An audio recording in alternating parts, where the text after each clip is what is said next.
WIFTV PM.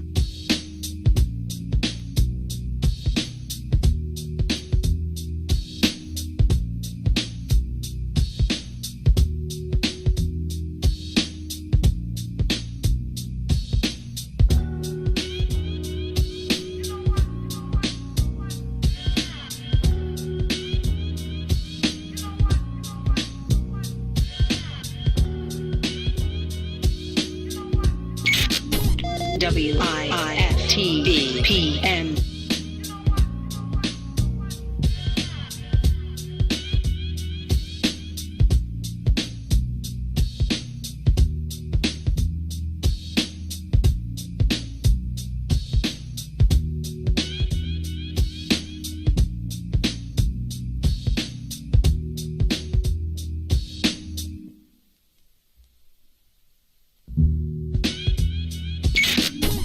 WIFTV PM.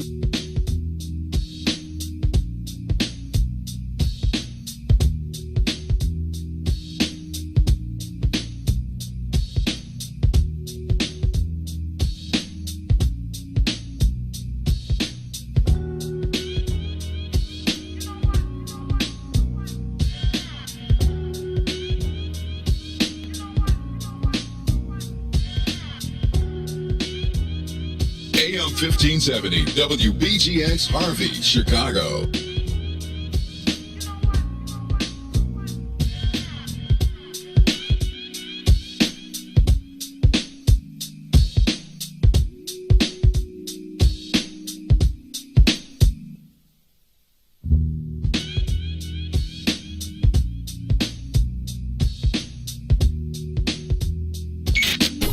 WIFTV PM.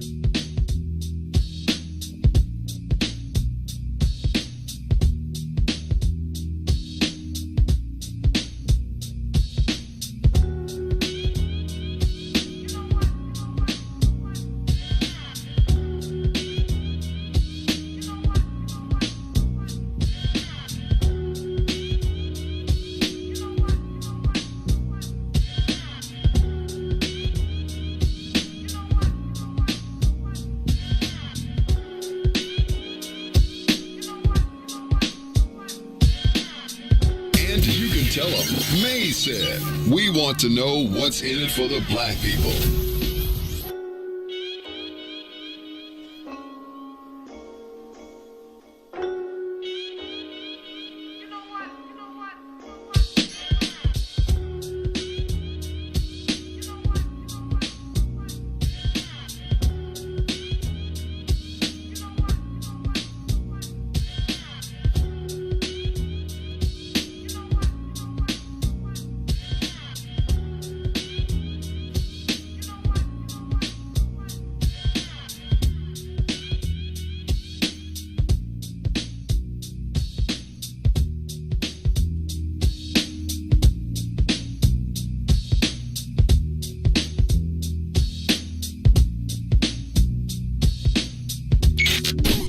WIFTV PM.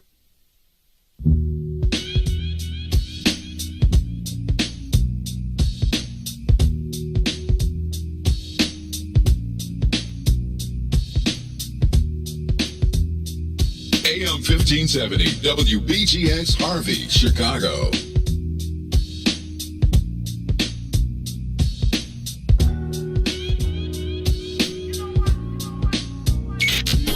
WIFTV PM.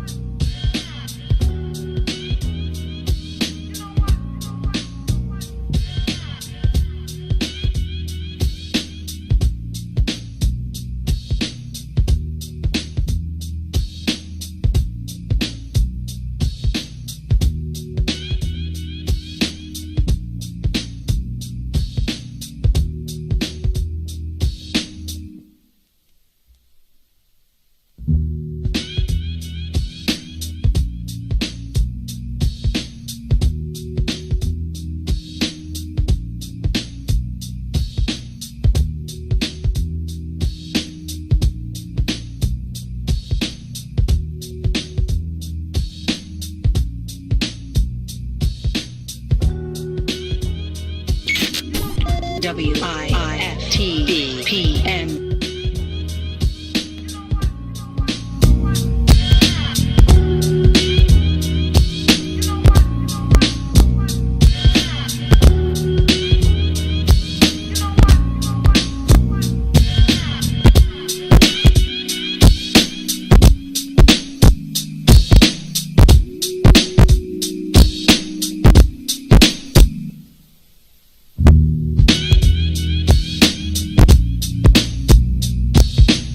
AM 1570 WBGX Harvey, Chicago.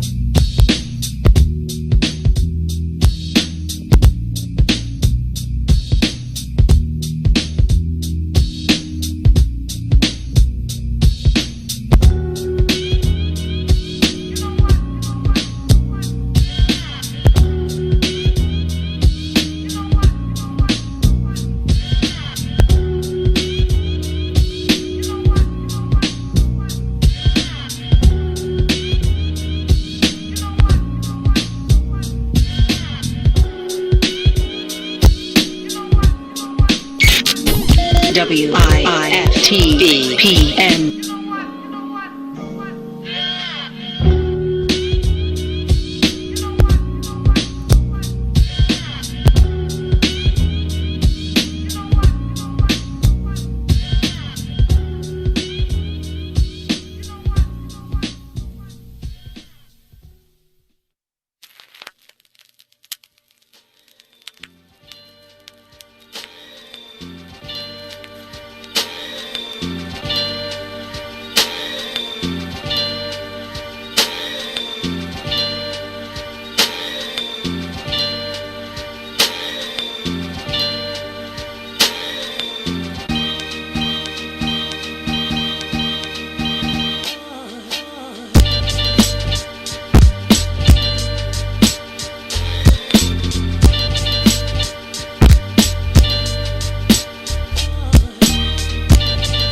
WIFTBPN.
WIFTBPN. Introducing your trusted source for high-quality Black emojis, better known as Blackmoji. We believe Black is beautiful, and that beauty should be reflected in the digital market. Now there is an app that does just that, starting with Black Greek letter organizations. Blackmoji D9 offers more than an emoji app. It is a cultural experience of Black excellence. Download the app in the Apple or Google Play Store to access a specially curated catalog of emojis representing the Divine Nine. Use the emojis to celebrate Black Greek events, acknowledge current events, support social causes, and learn about esteemed Black Greek members who blaze the trail of Black history. A portion of every subscription goes toward a scholarship fund specifically for members of Black Greek-letter organizations to help keep the legacy alive. Download the Blackmoji app today. Shop at Black-owned and operated Solo Beauty, where you are appreciated and respected. Located at 8158 South Cottage Grove, Solo Beauty can supply all of your Black hair care needs. Solo Beauty is open from 11 a.m. to 8 p.m., Tuesday through Saturday. You are listening to the most dangerous show in the morning. This is What's in It for the Black People Radio.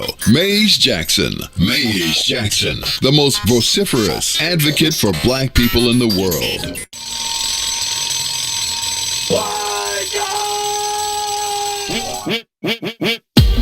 Looking at this generation feeling hopeless. What's in it for the black people? Cause economically we are not equal. Waking up to lies, can't doze no more. I told y'all this, that dangerous show.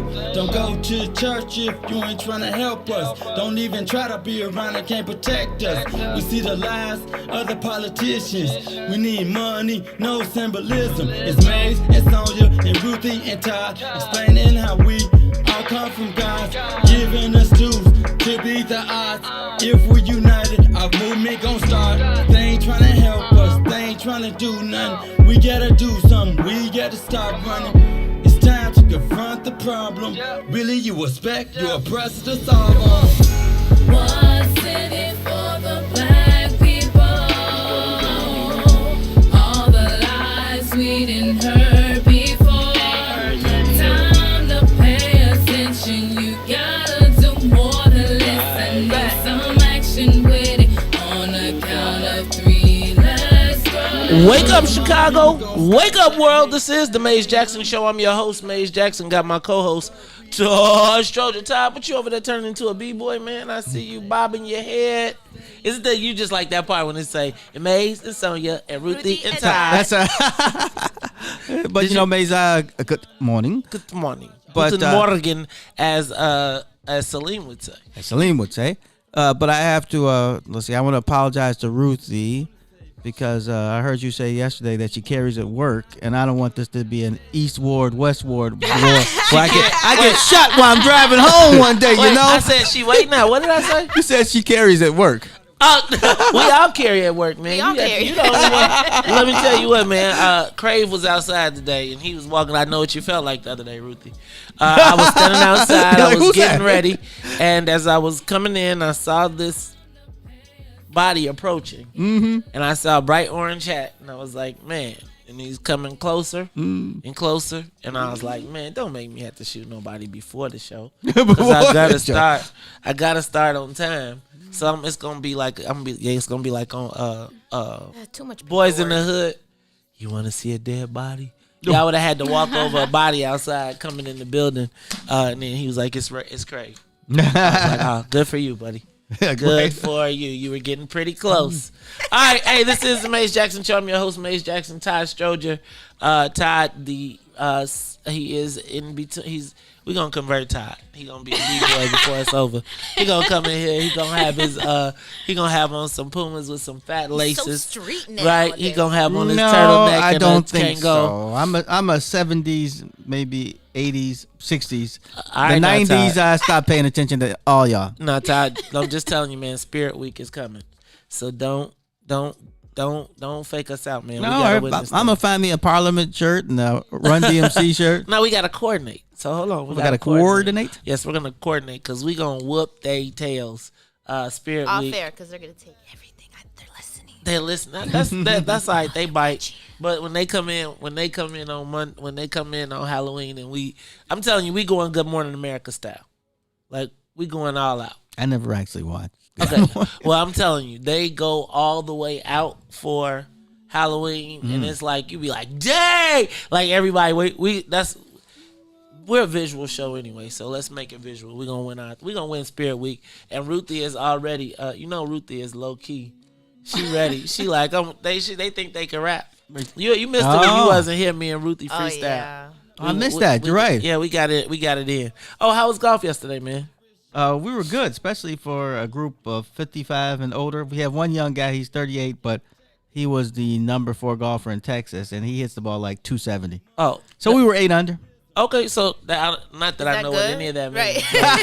But for the golf fans out there, well, that means you were 8 under the average of if you were successful. Oh, so that's good. But y'all was playing scramble, right? It was a scramble. Yeah, so y'all was using old boy score. Oh, we all did a little something, but his drives were kind of like, put you oh like my on goodness. He was like on the take.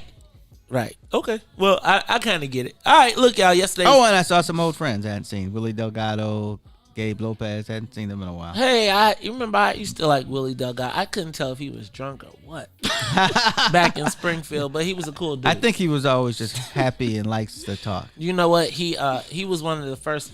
I think he was one of the Black Caucus members. He actually when they just think when I remember one of the senators in leadership was telling me how the Latino caucus was initially part of the Black Caucus, and they used to take care of him and look out for him and be like, "I love." There were brothers. very few of them. Right. It was like 2. It was 2 senators and 4 reps, and they all were part of the Black Caucus. Then they broke off and started hitting them in the head. Lordy be. All right. Cannabis Shenanigans. Did you see Ricky's text last night? We didn't say hello to. Good morning, Mace. Good. Hey, what's up? You know what? You know, sometimes women be invisible to men. Oh, yeah. That's impossible. Okay, right. We got Exactly. each other. Look at that. No, I'm just saying that face you made made it impossible for us to ignore you. ignore Because you was like, and Todd, that's why Todd got scared. He's like, Ruthie. I don't want. He's like, after yesterday, I don't want nothing. You know, she put up. Look, and you know she threw hunting. She put her hunting clothes back up. Yeah, right. You know, I had to ride up to Michigan yesterday to see what was going on. She rode up to Michigan. I had Remember, to see what was happening. She was like, "Howdy, partners." You know, Ruthie right got that there. straw you could chew on. Be like, "I'm ready." No, that's sassafras. Sassafras. A sassafras branch. I'm gonna have to get me some sassafras. Get sassafras. So Ruthie, She Moore, pulled how out you all feeling? that Kankakee County talk, huh? That You know, K3. KKK. You know, we used to call it the Killer Keys. Everybody got a hard name for their team. What was Bolingbrook? The Brook. I know you're not talking broke. I don't laugh because I'm trying to give you. We in Bolingbrook we was the Brook because everybody used to be like Bolingbrook. What is Bolingbrook? And then we would come out on a football team and whoop that tail, and then they'd be like, You know what I see in Bolingbrook? Willie Wilson signs. I was where was I? Aurora. Willie Wilson signs. Where was I? Everywhere. Let me tell Willie you, Wilson if you signs everywhere. man, you know the Italian American Political Action Committee endorsed Willie Wilson too. If he wouldn't have had COVID, he probably would have been a pretty big press release. It's like I think Willie Wilson he's gonna get his 5% at the minimum, right? He's gonna have his party, which I think is going to be very, very interesting in and of itself because like literally he is due a ballot spot. I mean, he literally will be responsible for filling a position in there. He can field a candidate in every state in the race. Yeah. Like even in your city council, he could be running the Willie Wilson party. Chestnut checkers. Ooh, Weezy. I'm just saying, I joked around with him. I said, you might have to change the name though. That's funny. I was thinking the same thing, but I was like, do I want to say it out loud? I asked why. I asked why because I was like, why you got But it was for name recognition. He's the biggest thing. It makes so much sense because it was called something else. You would look and be like, what is this? Who is this? Right. Right. I think you're right. I think I think what he has created he's going to create as a vessel through which people who do not, particularly black people, who do not want to be on the Democrat. It's going to take a while for it to stick, and he'd have to really keep filling the spots and run credible candidates. If he won anybody though, in any slot, then he literally could plant his flag every single time there's an issue, right? Like True. Bam, like Willie Wilson. Like imagine when how they put D, like in Illinois they'd have to put a W up. Now I think that's interesting, and I think the Harold Washington party never won a race. that's the point. Like that is the whole point. So let's talk about it a little bit more. We got to go take a quick break. We'll be right back.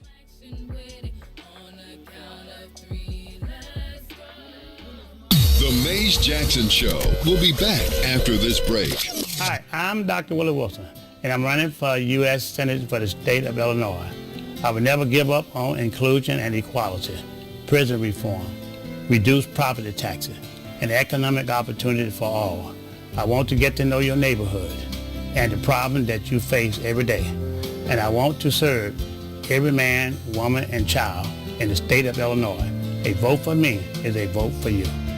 Paid for by Willie Wilson for Senate 2020. Funeral expenses are costly. The Casket Store wants to help you save hundreds of dollars. You do not have to purchase a casket from the funeral home. Call now for a free in-home consultation. Call 773-445-6900. 773-445-6900. Boys, step aside. The Radio Rookie is in the building. The Book of Dawn, Monday through Friday, 9 a.m. to 11 a.m. on What's In It for the Black People Media. AM 1570, WBGX Harvey, Chicago. WIIFTBPM. I think that the black community is starting to realize the mayor may not necessarily be an ally just because she is black. Live from What's In It for the Black Media Studio. Our representatives don't necessarily get a pass just because they're black. We've got a challenge in the black part of Chicago of holding black politicians accountable. You're listening to The Maze Jackson Show. This is Chicago, so I understand the Chicago way. I ask every day what's in it for the black people. With Maze Jackson. Come on, y'all.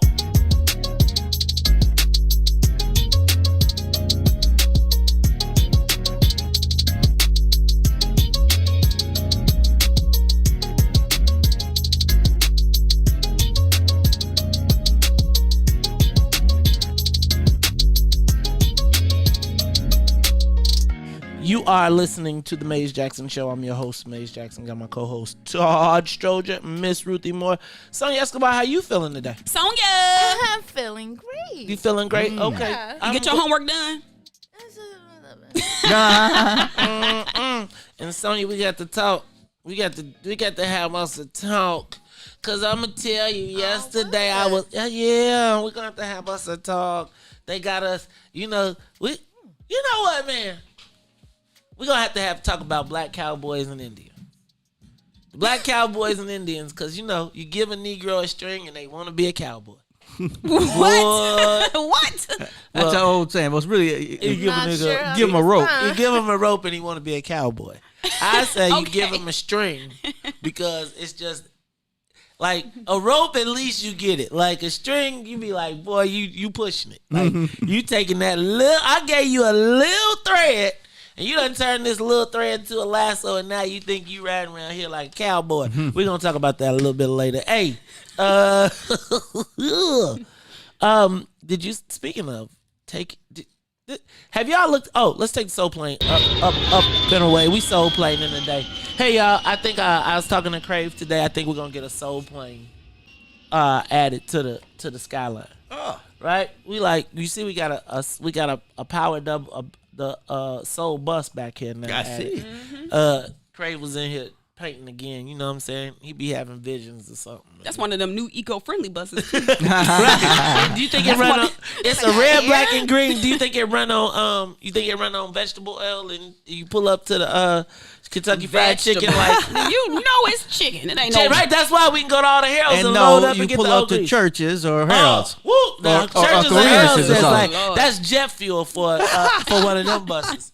All right, y'all. Have you seen these additional cannabis shenanigans? Cannabis shenanigans. I've been trying to figure out what that word is going to be. So let's work on that. But these cannabis shenanigans. This story about Bridget Degnan, and did you find that she's on America? It turns out not only is she on the Cook County board, she is also on the board of Americana Dreams, which is a cannabis applicant that has 17 cannabis opportunities in this upcoming lottery. Not only is that she was formerly the deputy director of the medical cannabis program for the state of Illinois. Right. Now she's also suggesting that she's also suggesting that she's done nothing illegal. And that they were saying that people hired her because she had special knowledge. Now, the other end of the process. Now, the other interesting part is there was another lawyer mentioned in the article who was successful in getting the black cannabis license people, right? The ones that we heard about. I'm not going to revive that. But Ricky Hendon, please feel free to call us at 7 o'clock because we are going to talk about this. But what we find is that I was noticing, like on Facebook, when he was talking about how his candidates won, that he was like that they had some special, like they were smarter than everybody else. Like they had the tools to put it together. But then it comes out that they donated $25,000 to the lady who wrote the questionnaire. So essentially, it wasn't that they were smarter than everybody else. They just paid the right. They knew who to buy, paid the right people. And it's, again, they paid for the answers to the test. While the lady collected $20,000 apparently from all the other cannabis companies, she collected $25,000 from this one group. Now, the M&M thing really roils up. It's like there's no law about the. Nah, man. Oh, I thought there was a law. Man, it ain't. No, man, it ain't.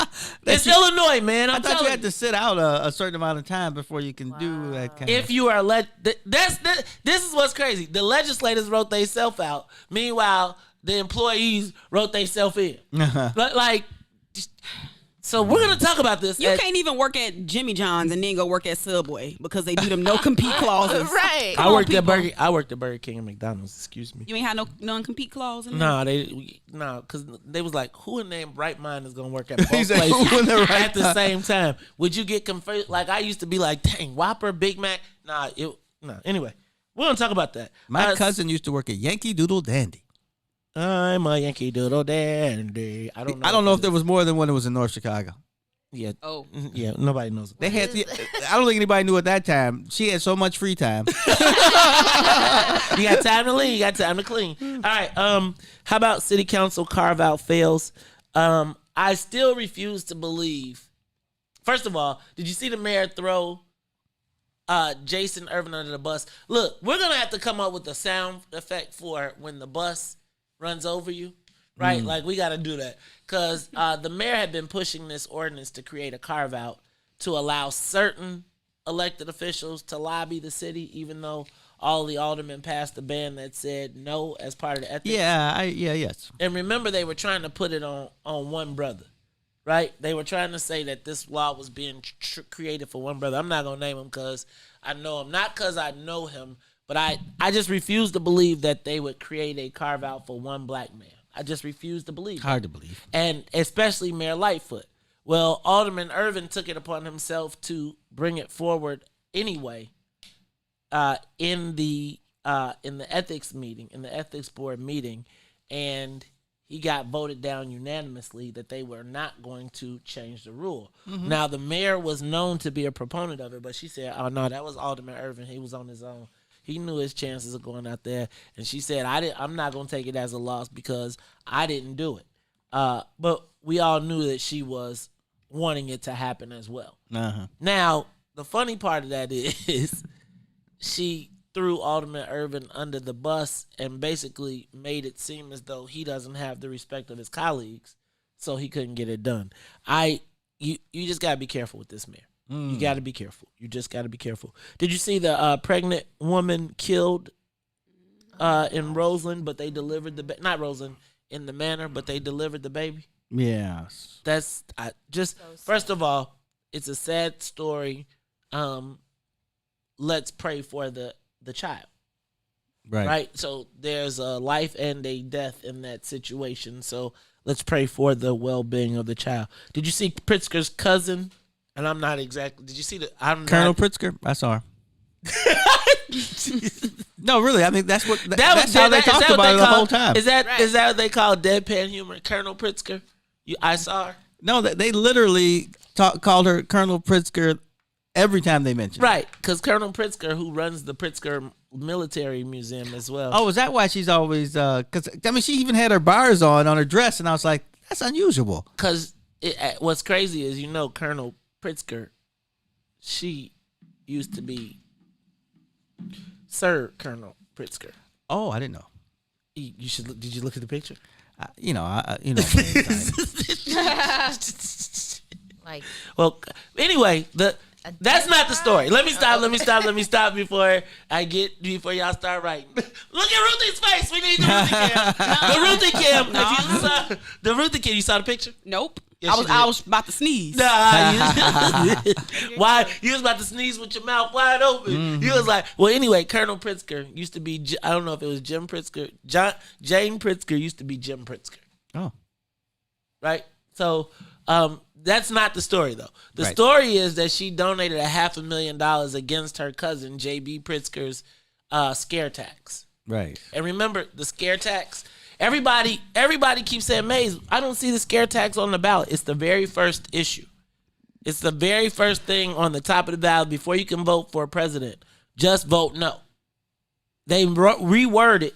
So while everybody's on there looking for the fair tax, and remember, they always write these things so it sounds like it's good for you. But that is, are we going to give the same people who just gave the lady who wrote the cannabis law the opportunity to get 17 cannabis licenses that were supposed to be for people of disadvantage? But you see what I'm saying? Like, I'm not trusting them with no more of my money. Sorry. Nope. Sorry. Start over. Do it again. Indiana's on quarantine, and all them white guys are gonna go right to work. Well, you did you see in the paper? Not in the paper. I guess I saw it on public television, where Dr. Arwadi was saying that there's a big old outbreak in Hegwish, and they keep on being outbreaks, and she thinks it's because they keep on running across the border. Well, I'm gonna. Where else we supposed to get our cheap gas, our cheap tobacco products, and our cheap COVID, and save on taxes, and our cheap COVID? Not like I don't go to get gas, but all I'm just telling, we kind of close to Indiana. Yeah, we are. What I'm gonna suggest, just real talk, is that's why while we all act like Trump is crazy on the way him whipping off his mask and stuff like that. Oh, he is crazy, but go ahead.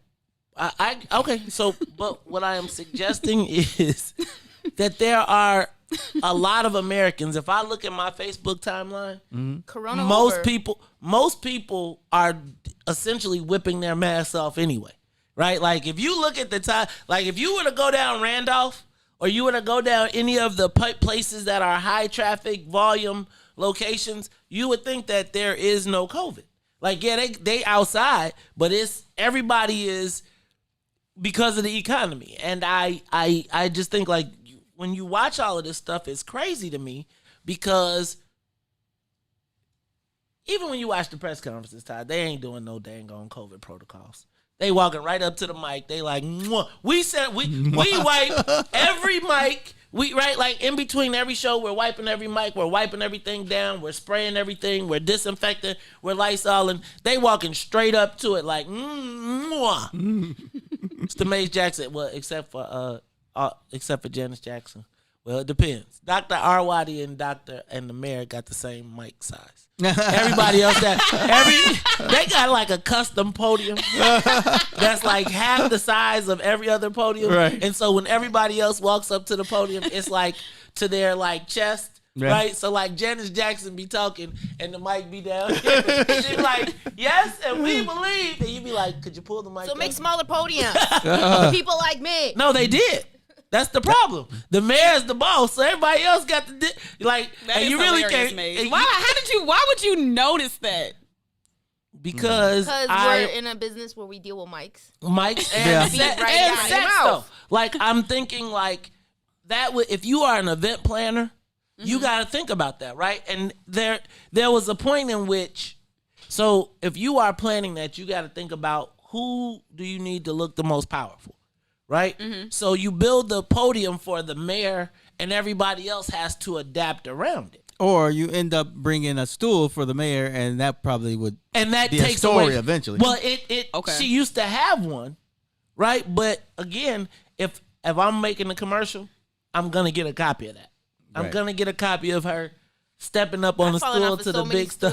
Don't do that. It's the Maze Jackson Show. Look, y'all, we're going to talk about it more when we come back.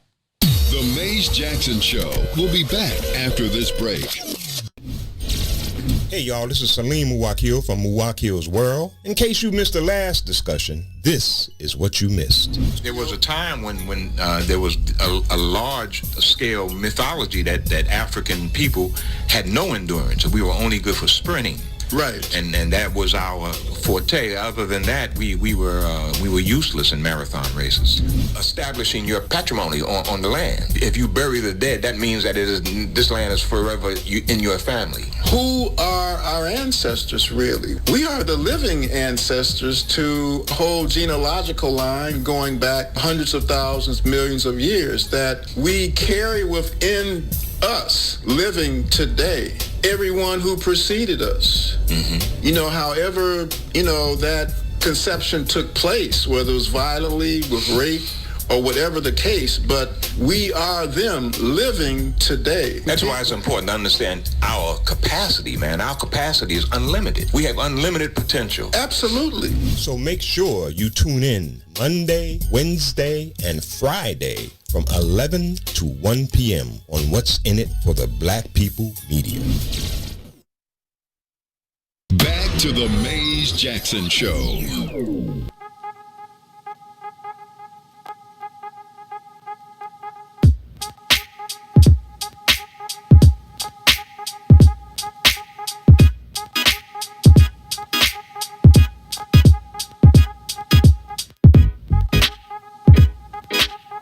AM 1570, WBGX Harvey, Chicago.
You are listening to the Maze Jackson Show. I'm your host, Maze Jackson. Got my co-host, Todd Stroger, Ruthie Moore, Sonia Escobar. The team is in the building.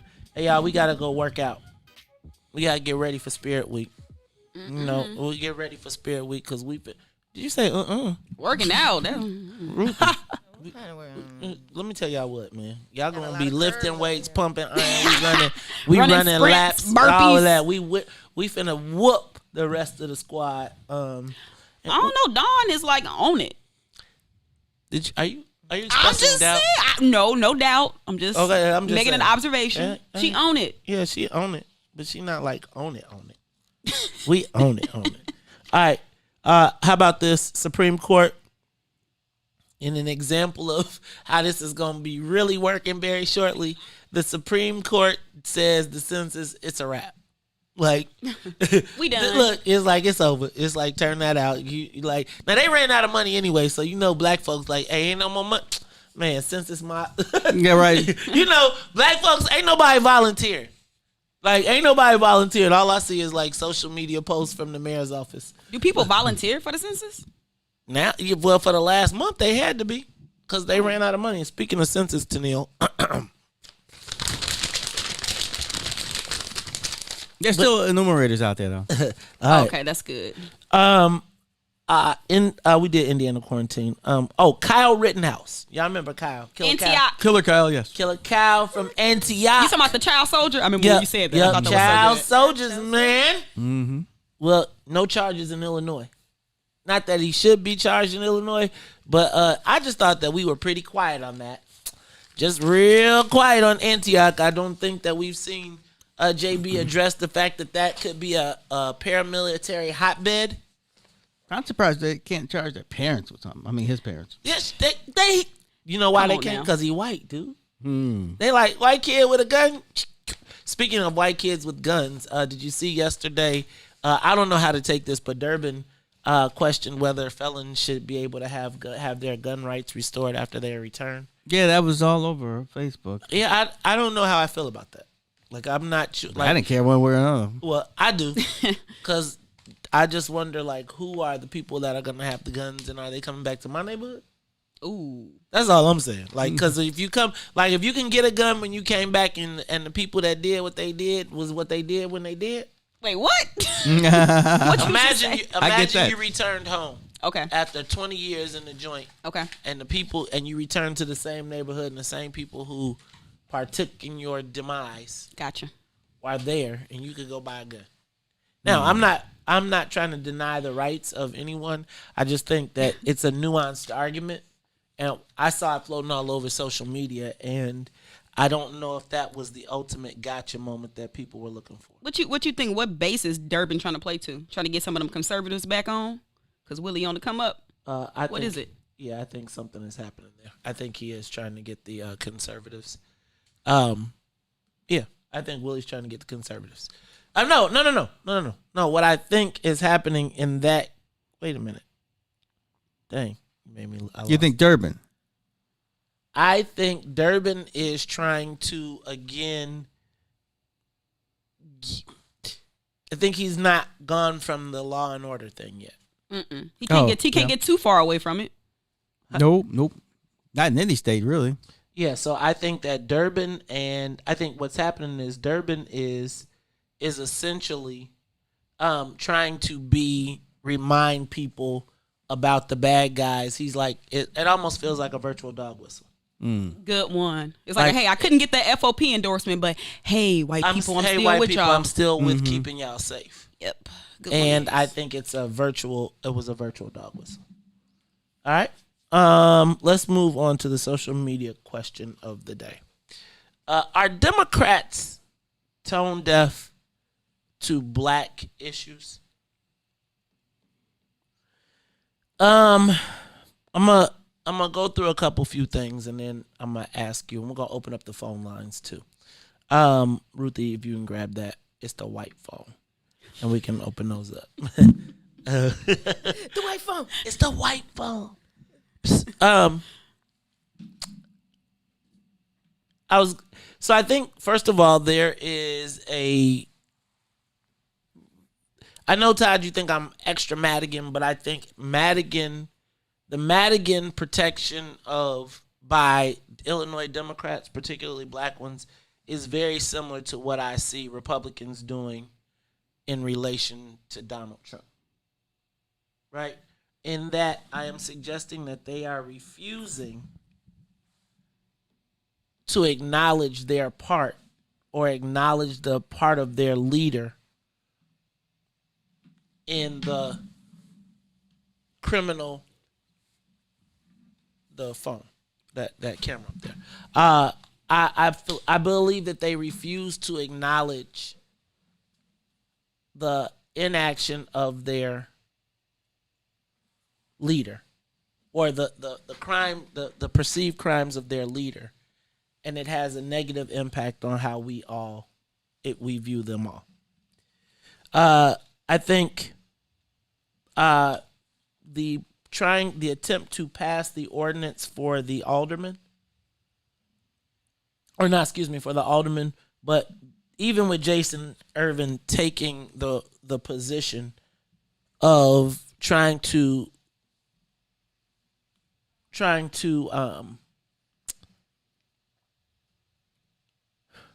pass an ordinance that was perceived as a carve out for a black person, right?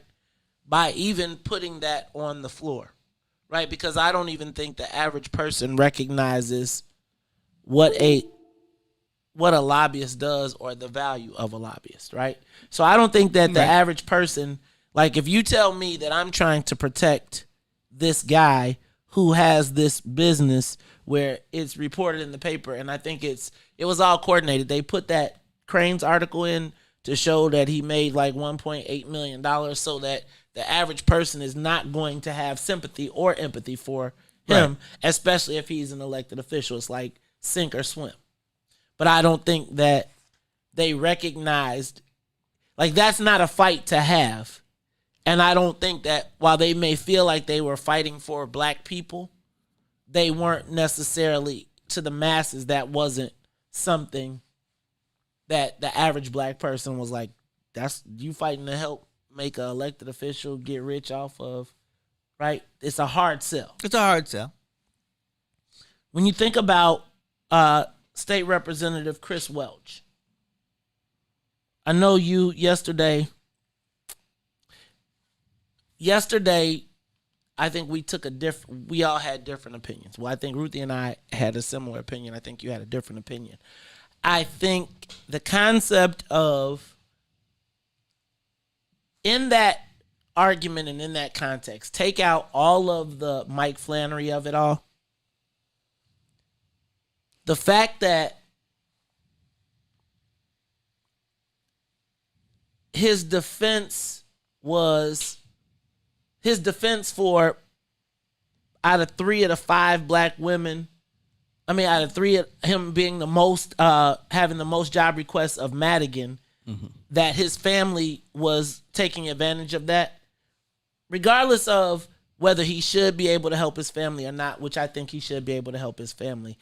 I don't think it was an easy sell to the masses that if I know that there's only 5 slots and you fill in 2 of them, we know that the top 2 are going to you. Now, if the other 3 don't go down, I think it was a bit tone deaf. And I think even in answering the question, if most people don't have the same relationship with Flannery, so they looking and they watching, they say, man, dog, you telling us that you don't want to pursue this Madigan case. We're asking you about your family getting jobs and is there a connection? And you say, I'm doing it for the black women. Again, I think it was tone deaf. When you heard Ruthie say, man, if you're going to look out for your family, don't be throwing my name, don't be throwing us around in it. If Ruthie's name, well, I can't speak for Ruthie, but. Right, you know better than that now. Yeah, right. No. Like, I don't want no problem. I don't want no problem, Ruth. But if I would think that the 5 people that he mentioned, the other 3 have no problem with him saying that because they realize that, hey, he's helping somebody. Help me.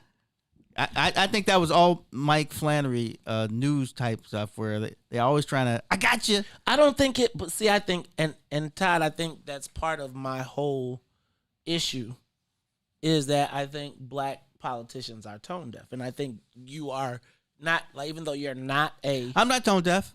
I know people don't like you helping their family while they help their family with tons of things all the time. No. I think it's the timing of it. Anyway. No, it's not the timing. The timing comes from Mike Flannery. We have no, except for Ruthie, because she actually did some research and read it. But for the most of us, we have no idea of when any of this stuff happened. I don't know the positions that he was recommending them for, if he was recommending them. Well, I mean, that's another thing. I don't know if he was recommending them for a specific position or he said, here's some resumes of some people who are really qualified and can work in government. We don't know any of that stuff. So, when you're doing 7 minutes and somebody tries to ask you something like that, their whole purpose is to try to make you look bad.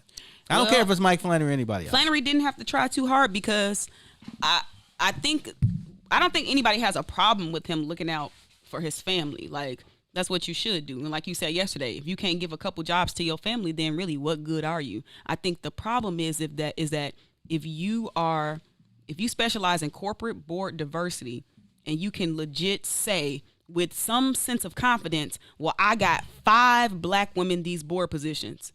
Well, 2 of them was your family, so that leaves 3. That ain't enough for you to be bragging about it as like a point of pride. Like, shut up, y'all. I got 5 positions. What more do y'all want? I think it was the way. I understand what you're saying, but Flannery didn't bring out the book and say, we'll say you got 12 years. In your 12 years, you've done all this. He picked out something specific so he could try to embarrass him in that point. So what I'm going to suggest is that I've talked to a variety of elected officials. And not in no shade. No, I just love how Sonia's like in the front row at church. Amen. I think only we can hear it though, right? No, everybody I apologize. No, they can hear it. Oh, they can hear it. Okay. Oh, yeah, they can hear it. No, I love it. Whoa. No. So what I think, and I think it just goes to my point of being tone deaf. I just think it goes to my point of being tone deaf.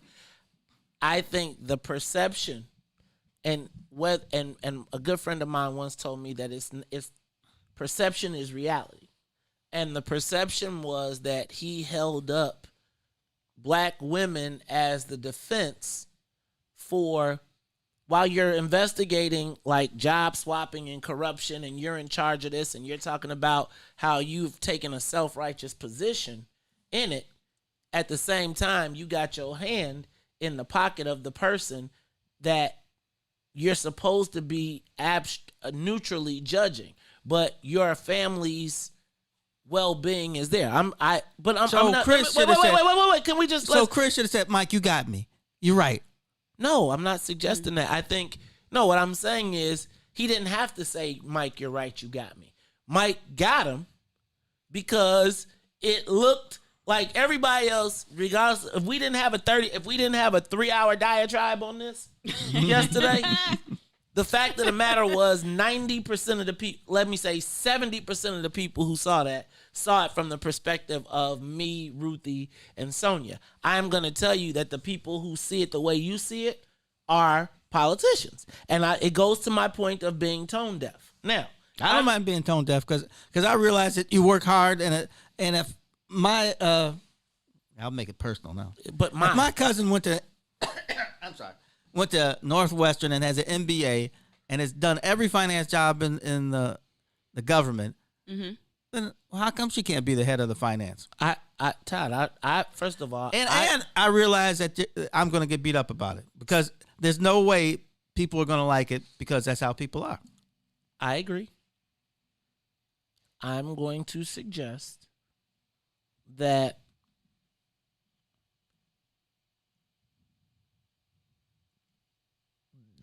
perception, and I'm okay. So I want to say this as respectfully as possible.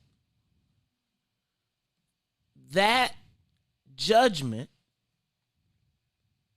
was part of, and that situation is part of what led to you not being elected by the media, and I am going to say that if your goal was to remain elected, right, then I'm going to suggest that was a bit tone deaf.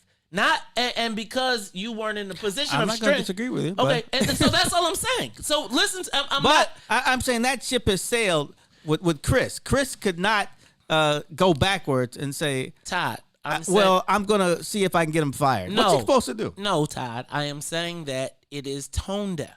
It is, I am still thinking about, I still think that people, and it's not just black people, because Bridget Degnan just did it too, right? I'm going to take it to the next level after this, but I am suggesting. She did something a little different. No.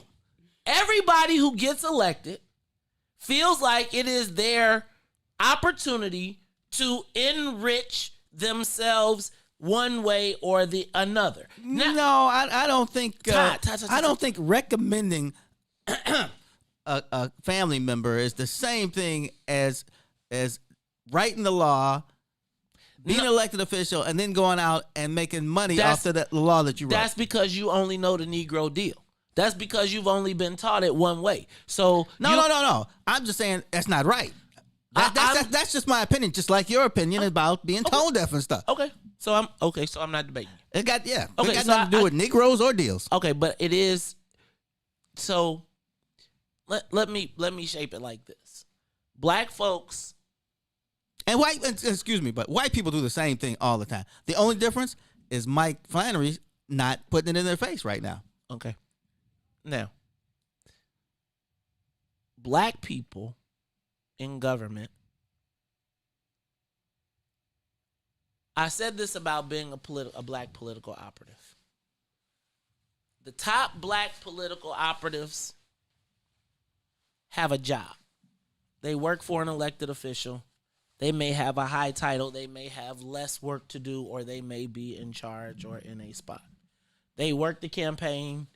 When they're done with the campaign, they get 2 days off. They get 3 days off. They may get a couple $1,000s as a win bonus.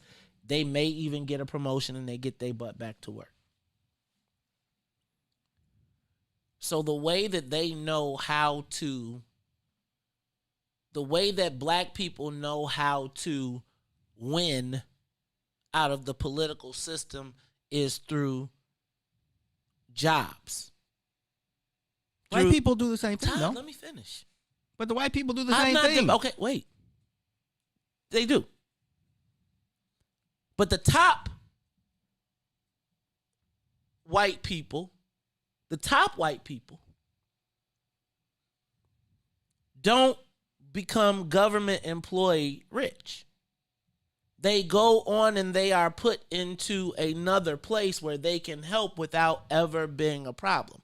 See, what I believe we do, and when I say the Negro deal, our idea of being well-to-do or doing well is being able to get our people jobs where they may make $120,000 and we think we've made their life.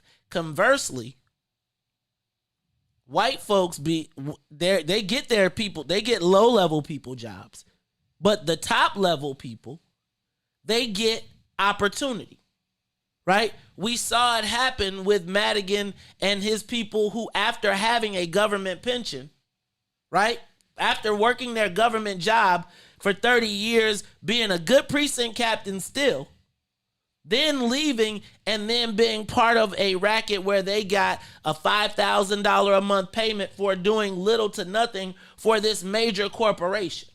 So when you look at black folks and their idea of taking care of their people, their idea of taking care of their people is to get them a job or a board appointment, which they get a salary for, right? But they're still on the tip. Conversely, when you look at powerful white guys, what they do is they say, okay, you go talk to Mike McLean, and Mike McLean is going to go shake down 20 other companies to make sure that you got, allegedly, he's going to talk to corporate America because he's my messenger to corporate America. And I'm going to go make 20 of your guys wealthy. I'm going to take one of the guys and he's going to come and say, if you don't do right by my guy, I need 858 hours a year times $375 an hour. And I who has the ability to do that? Who's black? Who has the clout? I mean, right now, Chris Welch. The speaker's the only white guy you know. Right who does now, that, right? right now, if I got your fate in my hand, I'd be making it right now. And quite frankly, if you're saying who's got the power collectively, the Black Caucus should. I think they should have more power. But the speaker, I'm guessing, has a relationship that a whole bunch of these guys don't. You remember you talked about Aon and Pat Ryan? Well, that's an Irish guy. Those guys are treating each other a little differently. Same thing with Mesereau. They treat each other a little differently than they're going to treat... With our votes. Then they're going to treat Chris Welch. I'm saying like this. Or any other of the black ones. Our Illinois politicians tone deaf to black. See, I almost feel like you don't think people would love to call up somebody and say, you know what? I know you guys are looking for this and you should hire my guy. They'll say, oh, okay. No, and then they're going to hire the speaker's guy. No, right, because the speaker would be like, what you listen to that nigga for? Exactly. That ninja for. Excuse me. My point is, they don't have the ability to make that stick.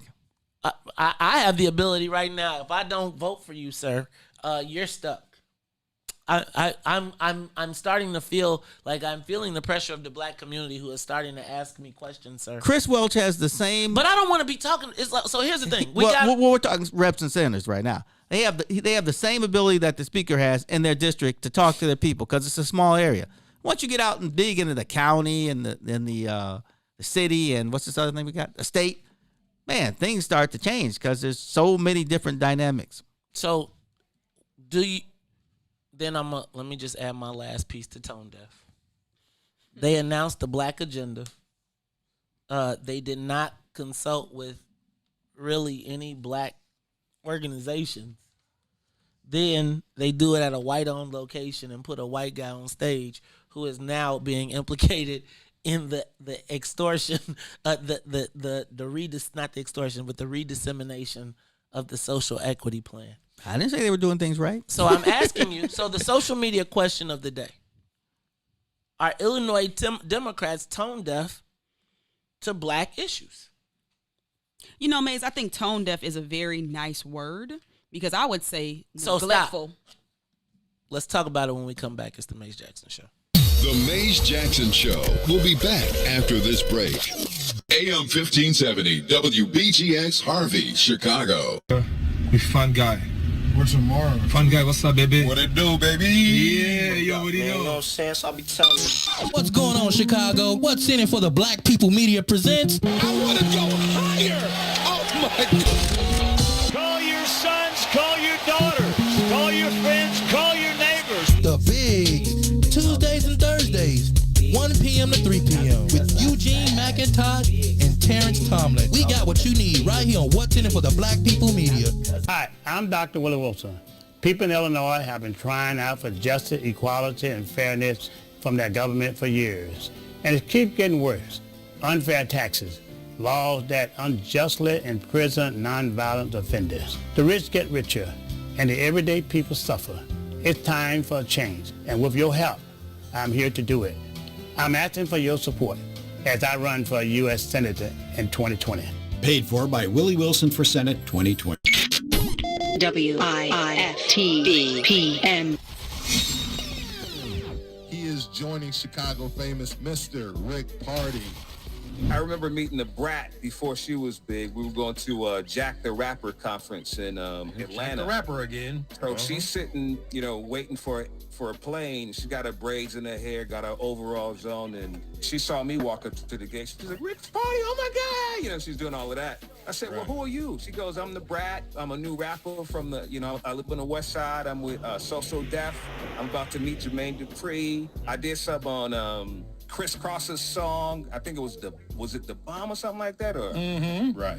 Yeah. She did some on there. So that was my introduction to her. So she would come back to my show every now and then and help me introduce the Coke Top 99. I remember we played a home jam and had people judge her song, right? And some people like, it's all right, it's okay. And she's like, yo, Wow. Straight West Side, man. It was crazy. Straight West Side. Yeah, so. Chicago famous, 3 to 6, Monday through Friday, right here on What's in it for the Black People Media. You are listening to the most dangerous show in the morning. This is What's in it for the Black People Radio. Maze Jackson. Maze Jackson, the most vociferous advocate for black people in the world.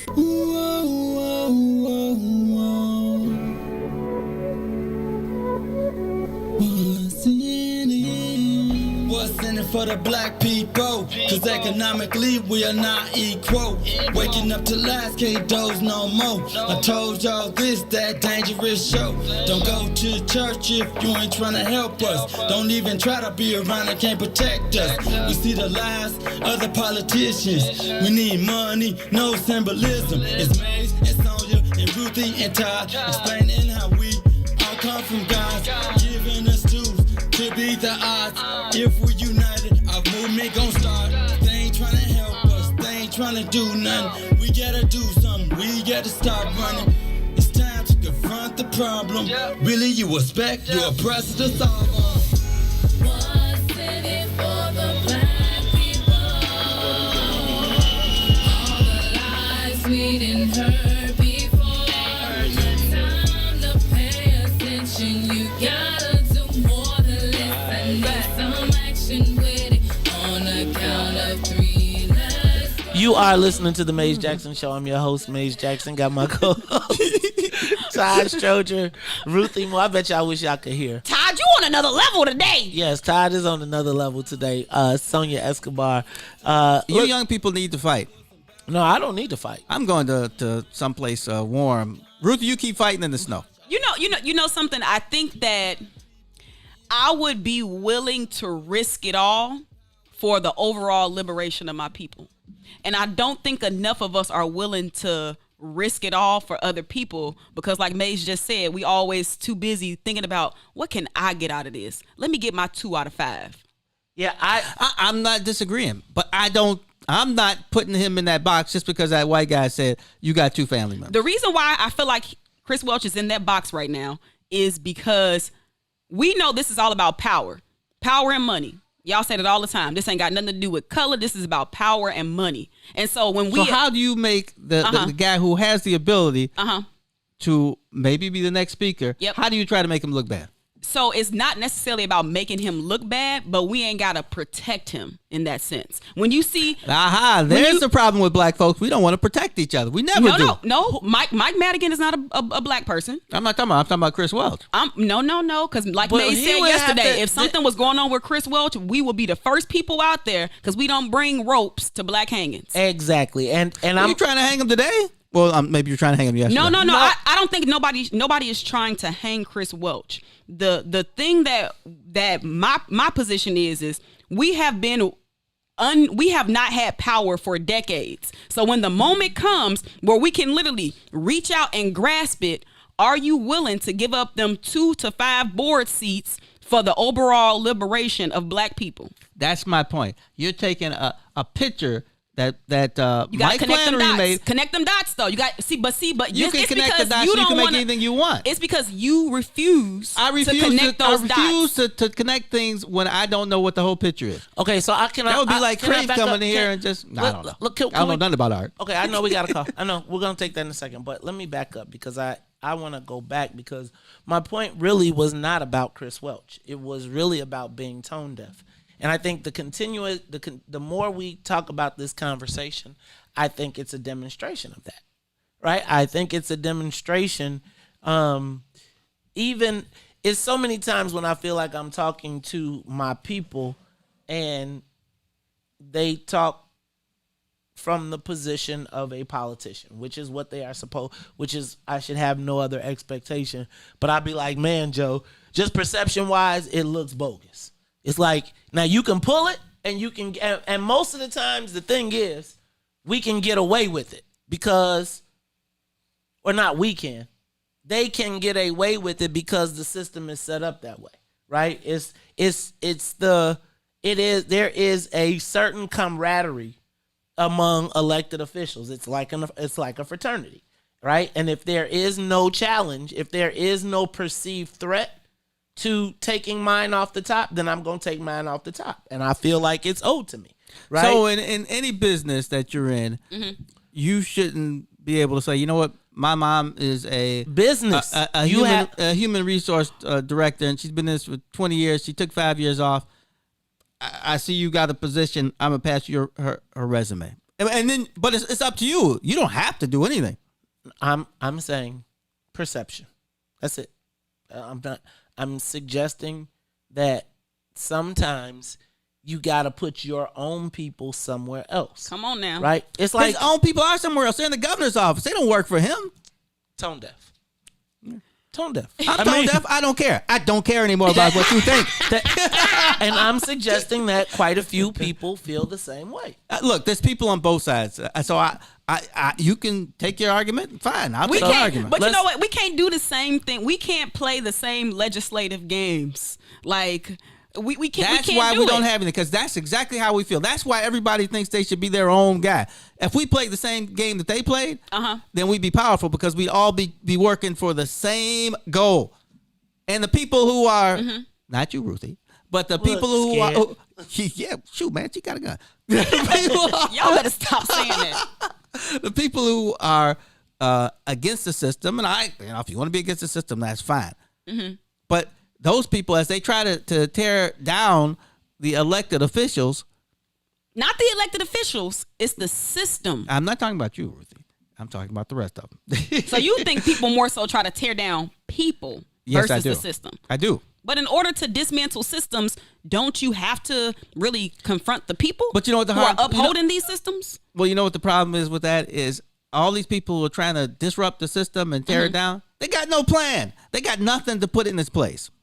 You know what? I hear you say that all the time. So you are against dismantling a system without one in place. You know what happened in the French Revolution? They were like, let's get them. Then they got them. Then they got everybody else. Then they got themselves.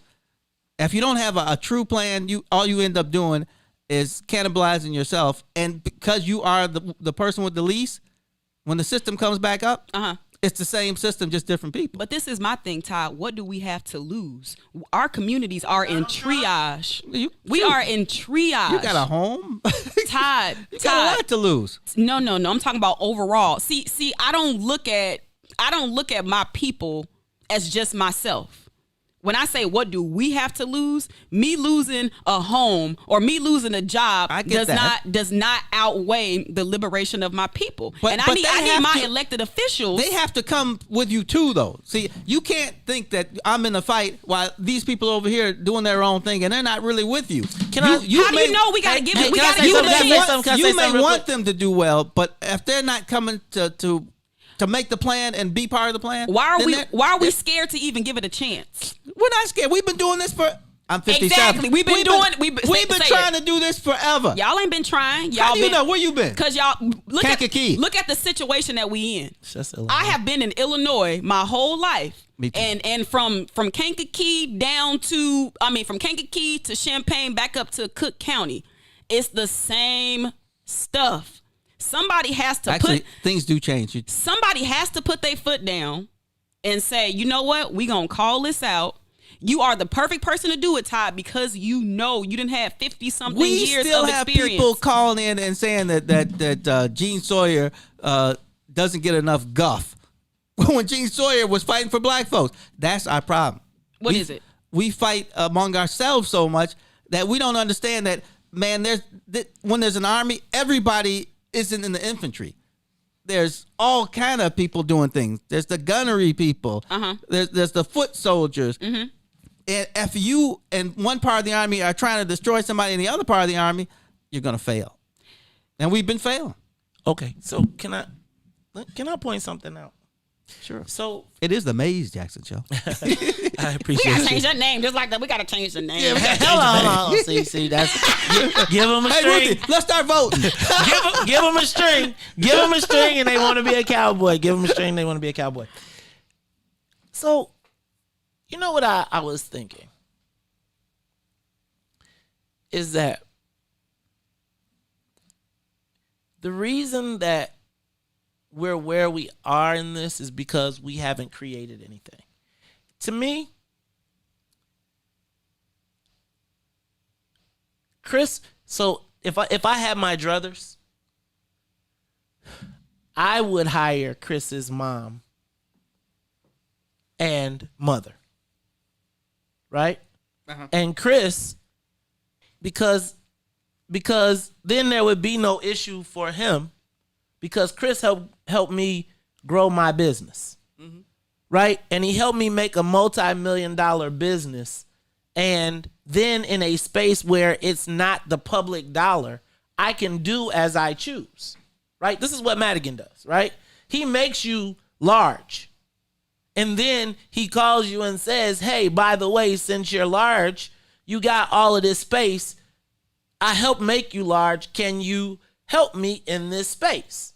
Where it is out of the purview of the public view. So now when I come to Mike Flannery and Mike Flannery says, I have you asking for 5 jobs, 2 of which are your family members, I don't say I asked for 5 qualified black women, 2 of my family members, because my family members are over working at one of the multi-million-dollar companies that I've helped build. Now, when our system is out of whack, then our premise, as it is in all cases, is to go to government. As compared to saying, damn, like when Madigan has a lawyer, he ain't trying to put him in Lisa Madigan's office unless he's seasoning them to go somewhere else. And when I say tone deaf, I'm suggesting that when you say out of 5 jobs, if everybody is starving, and you say I'm taking my 2 off the top, I'm not suggesting you shouldn't be able to. It is unfortunate. I think your premise is a little off because everybody isn't starving. But I do agree with you. But the problem is that like I was saying about the Army, we're not connected. I'm not just talking about foot soldiers. I'm talking about the people who even are supposed to pump the money in to make the Army go. So the business people, I do know some people you could call and say, look, you got a huge business. There's a person over here who really is a hard worker. Can you bring him in? Probably not like the kind of money that the speaker can ask people to pay people, but there's not enough of us business-wise who either have the capacity or the willingness to do that. Then what the hell how come, what happened there? If there's not enough of us in business, then again, who are the people, what are people doing? See, my thing is, brother, your track record, tone deaf. Now I'm going to move this conversation. I'm going to stop We could talk about this forever. I'm going to park this conversation, and I'm going to use another example. When I ask you, are Illinois politicians tone deaf? Now let's move from black issues to just issues in general. Did you see the story of Bridget Degnan? She is a member of the Cook County Board. Bridget Degnan is also, not only is she an elected member of the Cook County Board, she is also, formerly, she was the deputy director of the Illinois Department of Professional Regulations, where she was in charge of the medical cannabis program. She is now also, we talked about this a little bit before. Ricky Hendon, if you out there, give us a call. Oh, wait. Let me do this before I move on. No, I'm going to finish this and then we're going to take the calls. Bridget Degnan just recently, as of yesterday, admitted that not only was she a consultant, but she is also a member of Americana Dream, which is a cannabis company that has the opportunity to win 17 licenses. So she wrote the rules, and she's part of a company that is trying to win from the rules that she wrote. All right, Ruthie, start talking about this lady. See, we don't talk about white folks like we talk about black folks. Yes, we do. That's another problem I have. Yes, we do, Todd. No, we like to drag black people through the mud, and, what white people. Hold on. Are you looking at the same piece of paper? Because we're bringing it up right here. And white people are a passing thought. No, Todd, that is not true. I think the reason why it's so hurtful when black people do it to you is because of the history of politics in America. Like, if you look at how when black people kind of got like political powers brokered through the church and like we used to really try to use that to advance like real social issues for black people. And it seems like now legislatively and politically, the political system, it don't work for us. It ain't working because we have not been using it for our collective. It's very individualistic. Let me see what I can get. Let me enrich my family. But I don't have a problem with that. But the rest of us got to be. That can't be right. The rest of us got to be. No, eating black too. people are rich. But that's the thing. We take the five positions instead of the 500 positions. So if I'm as an elected official, if I'm willing to say, you know what, I'll get my family on the next go round. Like, let me accumulate some generational wealth. Let me spread this out amongst my people, and then I'll take care of myself on the back end. We got to stop taking care of ourselves first and leaving everybody else out. How do we know that people aren't doing that? He got 2 out of 5 of the board positions. Hold on. I thought we moved past him. But that's the example. Can I say it's the whole premise of being elected in Illinois, though?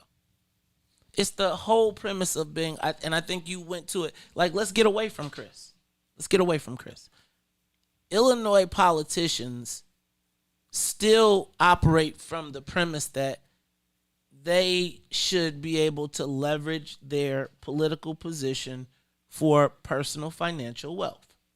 Now, could it be that because we don't have organizations anymore, there's no patron system, that they need their relatives because they're the one of the 10 people who are actually trying to help them do things? You're going backwards. We're not.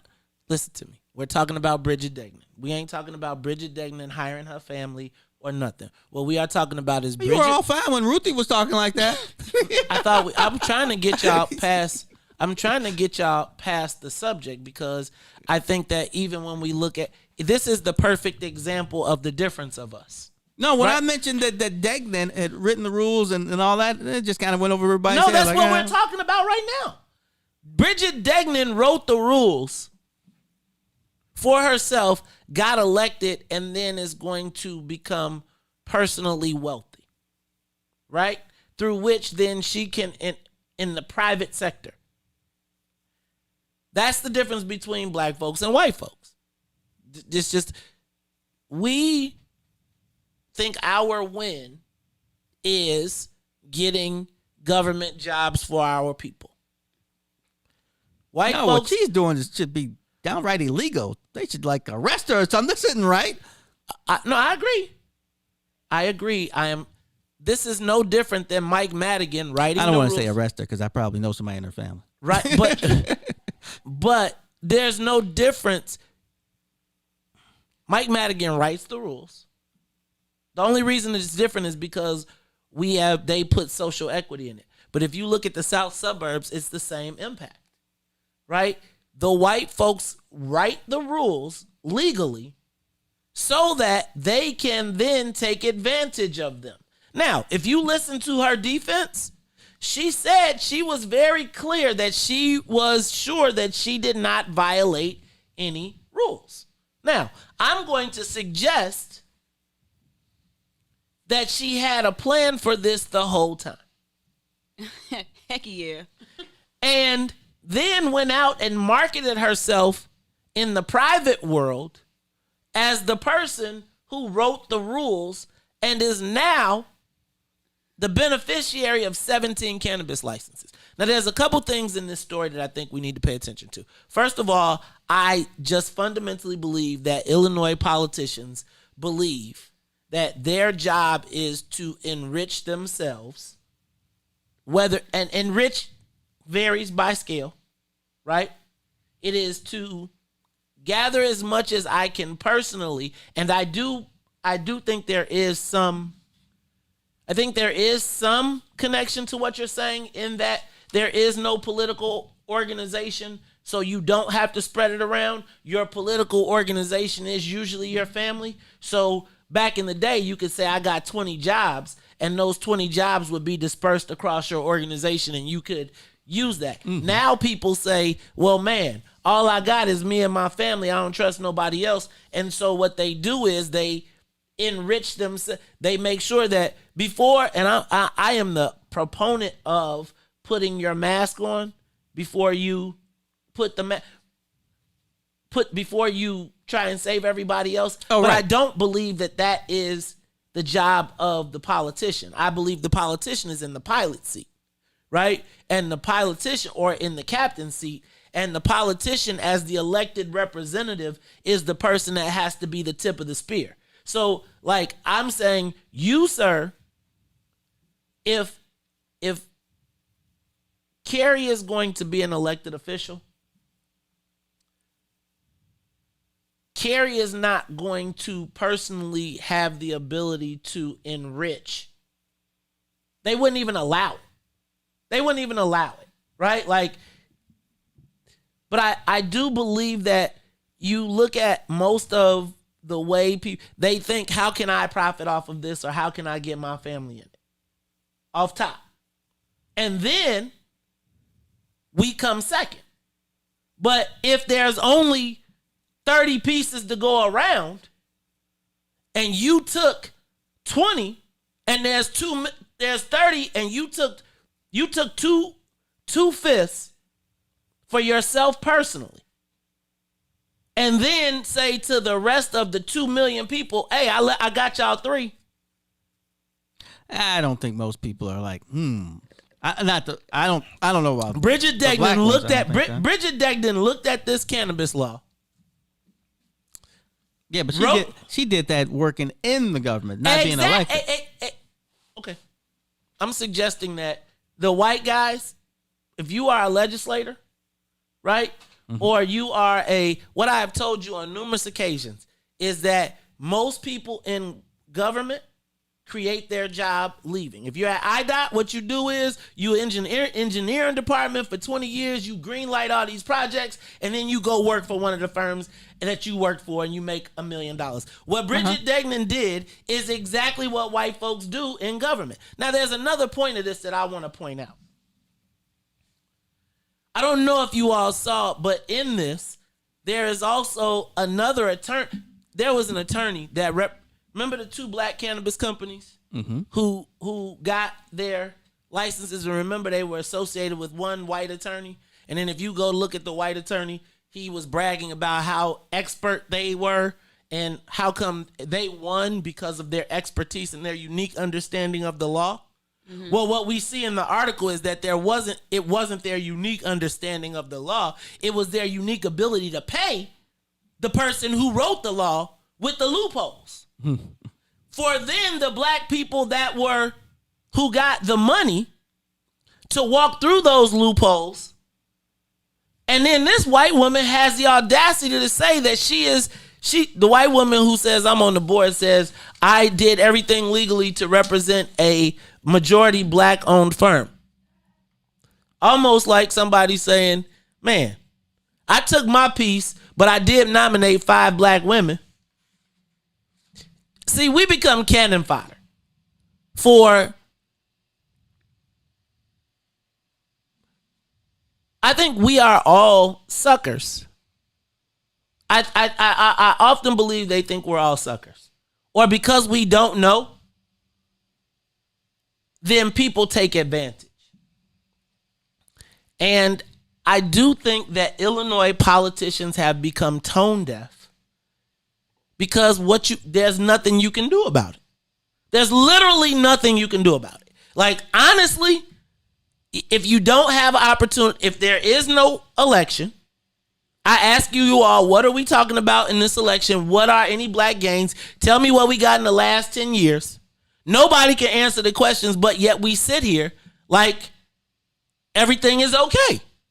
When you say, okay, we don't know what happened over the last 10 years, okay, put it up.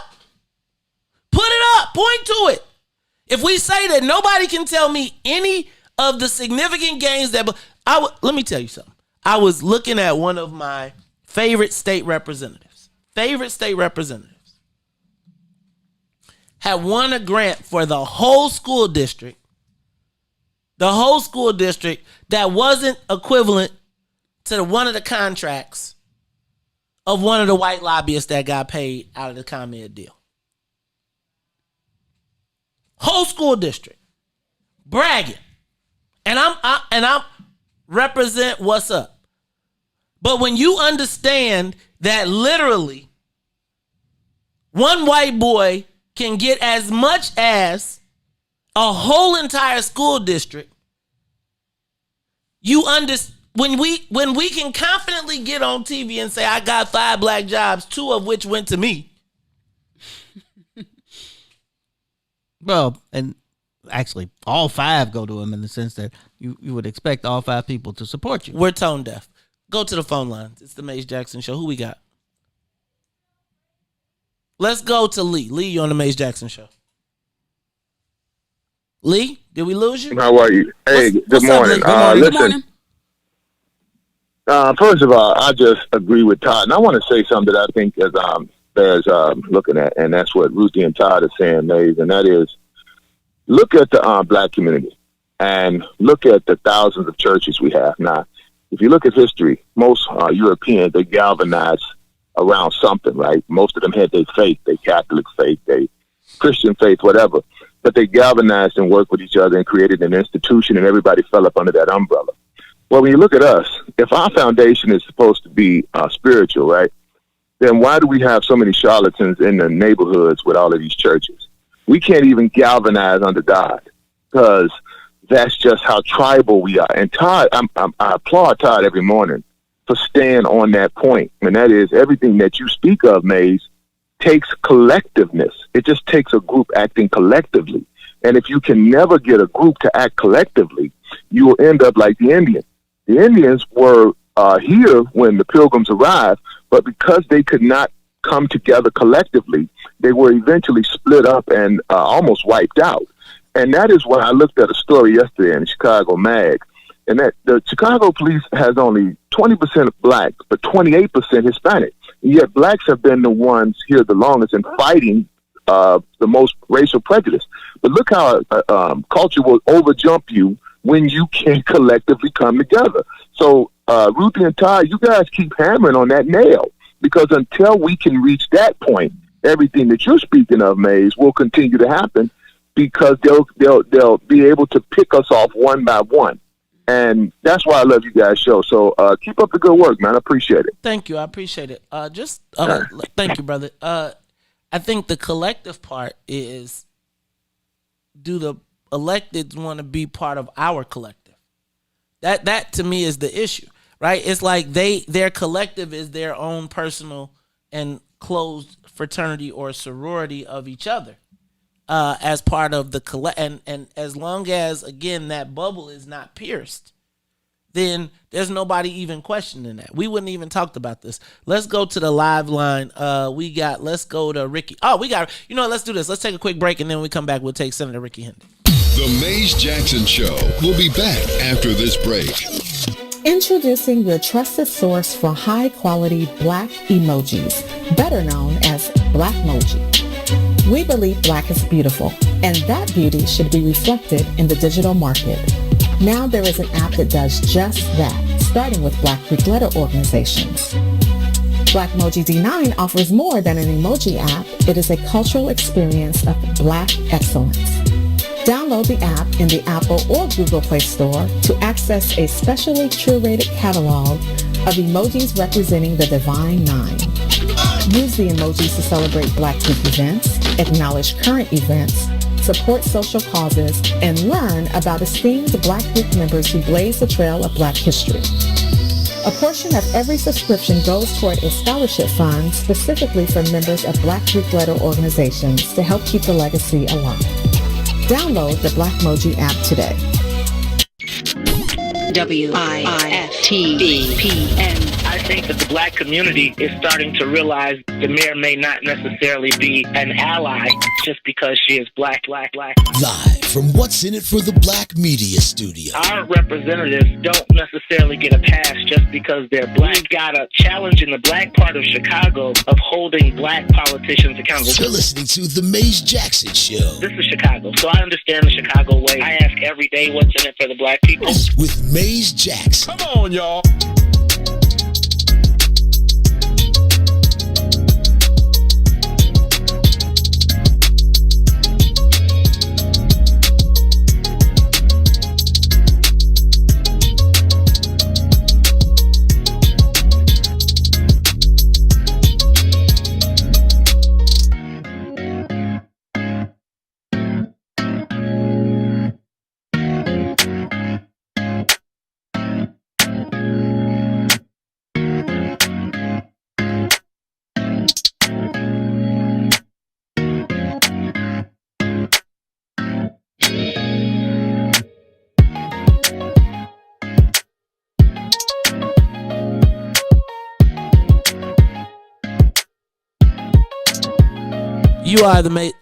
You are listening to the Maze Jackson Show. I'm your host, Maze Jackson. Got my co-host, Todd, Stroger. Hey man, I tried to go to sleep last night, and this dude done sent me a text talking about what's going on, this Bridget Degnan story. Here to tell a colorful story. He said, yeah, right. Tell us, I would have him. I would give him Ruthie number 2, but you got to watch Ricky. You know, Ricky might be texting Ruthie. Ricky might be texting Ruthie late at night. We might have some problems. Hey, Ricky, it's the Maze Jackson Show. What's up, man? How you feeling? No cussing, Ricky. No Ruthie's cussing. Packing, though. I'm not worried. No cussing. I'm not going to be texting Ruthie late at night. I might be calling her in my deep voice. Is this a bill collector? Welcome back, Ruthie Mo. Turn them up some, Sonia, please. Go ahead, Senator. I had to get my laugh in first because this is enough to make a Negro cry. This is ridiculous, man. Break it down. Well, Bridget Degnan, who used to work for the state as a cannabis regulator, ran on a platform of freedom, justice, transparency, good government.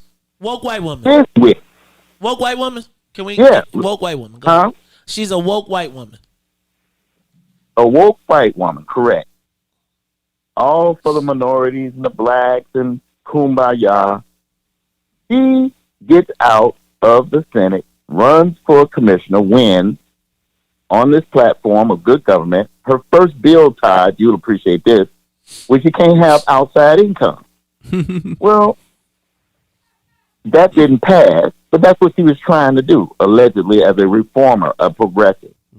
Now we find out that she's the front person and owner, proud owner of Americana Dreams, which is an American nightmare for black and brown people throughout all of America, because this is all about to be national. Her company, Americana Dreams, is in the lottery. They got the perfect score, 17 perfect scores. They're in the lottery about 32 times. They're supposed to be social equity, meaning they're supposed to have a black partner, at least. Can't find a Negro nowhere. Colored. Hold on. She said, though, in the article that she was the representative of a majority black-owned cannabis entity. Who are the majority of the Negroes that she says that make that company up? There is no Johnson, no Wilson, no Coleman. What about no Washington? Stroger, no Mo. There's no black person on her application nowhere. There's one white boy. How did she get past KPMG? How did she get past Toy Hutchinson? How did she get past the governor's office? And there's not a black face nowhere to be found. But it's supposed to be a program for black and brown people because our people went to the penitentiary. Our people are still in jail for small amounts of weed. Her people went home to mama. This is a damn shame. And it's at election time when they want us to vote for the fair tax. How we gonna have a fair tax and we ain't got a fair governor? How we gonna do that? Oh no, it's separate. Can I ask a question, Senator? Because I found it ironic that the preachers was outside supporting the fair tax while you was over at the county building. Have you talked to the preachers yet, man? Because I'm trying to understand how I see them on TV telling us to pay taxes and they don't pay taxes, but they telling us to pay them, right? Like, help me understand how this is working. Well, fortunately, a matter of fact, I was on a Zoom call with the very same group of leaders, that's pastors, yesterday, and they now understand this problem. They have promised me that they are going to take up this problem, this issue. They're going to take it straight to the governor, and they're going to take it to their congregations and take it to the street. Because what I said to the great men and women of God is this: how can we tithe if we starving to death? How can we pay a tax and we starving to death? You should tell them what the tithe on the weed money is, though. You should tell them what the tithe with 68. You should have told them, think about what if we had a piece of that $68 million a month that was coming in tithes. You might put a little fire up under. And I told them that. Now some of them said, well, we're not doing it for that. But I'm like, listen, if the church falls, what institution is left in the black community? The schools done died. Our businesses done died. Fortunately, the brothers and sisters still selling weed out in the street. So we got a new slogan. You're going to love this, Amaze. Guess what our new slogan is? What? No justice, no weed. Hold on. My cousin say, hold on. My cousin got a problem with that. My cousin like, wait. You're not trying to shut down the brothers. My cousin say, you're not trying to stop the brothers right now, are you? No, telling the brothers, we telling everybody to don't go to the dispensary. I don't know no brothers going to the dispensary. Pookie and Ray selling weed right now because people don't want to pay that high 25% tax. So they still in business. So we're saying don't go to the dispensaries where the state and the county and the city get that tax money. Oh, wait. Now let me ask you one more question, because here's the thing that really jumped out to me, and I know so. Senator, I saw that in the story that Bridget Degnan was the recipient of $20,000 in campaign donations, but then I also noticed that she got an additional $25,000 from an attorney who was touting on social media that they were kind of the smartest people, and that's why they got the cannabis applications. It wasn't unfair. It was that they just understood better. Help me understand the role that this $25,000 payment to Degnan would have played in helping get, helping the two black dispensaries get their licenses. It's even worse than that. That's the money that you know about. A lot of weed money you never see. You understand what I'm saying? They done gave politicians weed and weed money. What? You know, the politicians smoking the best weed in town right now. Yes, because when they were lobbying, let me make it clear. When they were lobbying to make marijuana legal, just like if they were lobbying to make cars, something new on cars, they would drive the cars down to Springfield. Well, they took the weed down to Springfield. They said, this is what we want to legalize. Here go, matter of fact, Senator, Alderman, you, Committeeman, Commissioner, State Rep, here go an ounce right here. What? A primo. They smoking the bush. You feel me?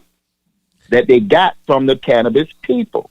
This thing is bigger than the hire truck scandal because it's way more money. And when the law passes in Washington, Todd, it's not going to be a $68 million a month business in Illinois alone. It's going to be a $130 million a month business. It's going to be a $1.5 billion a year in Illinois alone. The hire truck scandal was only $80 million. And what are they doing? Here's how they breaking the law. Here's how all of them, and it's more than just Beckman and Americana Dreams. It's dealership. It's SBLL. It's the one that the owner of the one who worked for KPMG, Hamad Kamal, and the police superintendent. It's the whole group.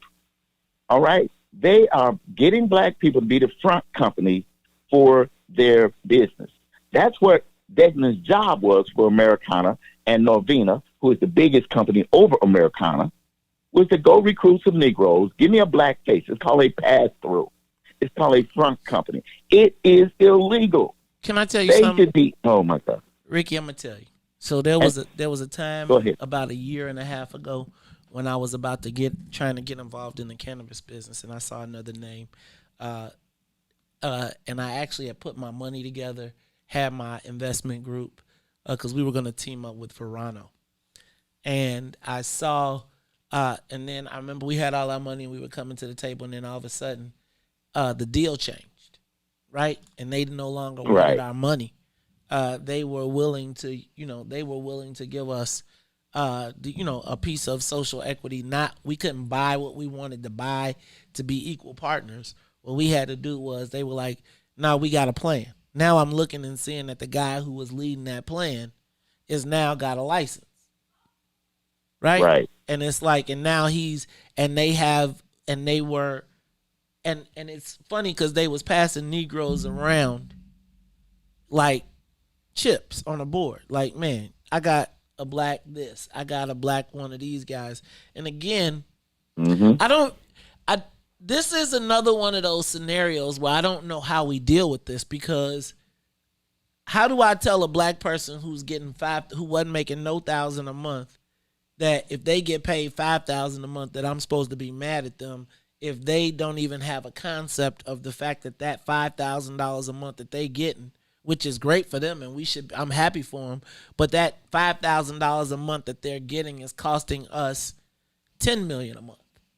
Mm-hmm. Right? And I don't know how to not, like, I don't want to be mad at the two black companies or the black people that got squeezed in the deals, but I feel like they got squeezed into the deal just so that I'll pay $1 to get 100 on it returned.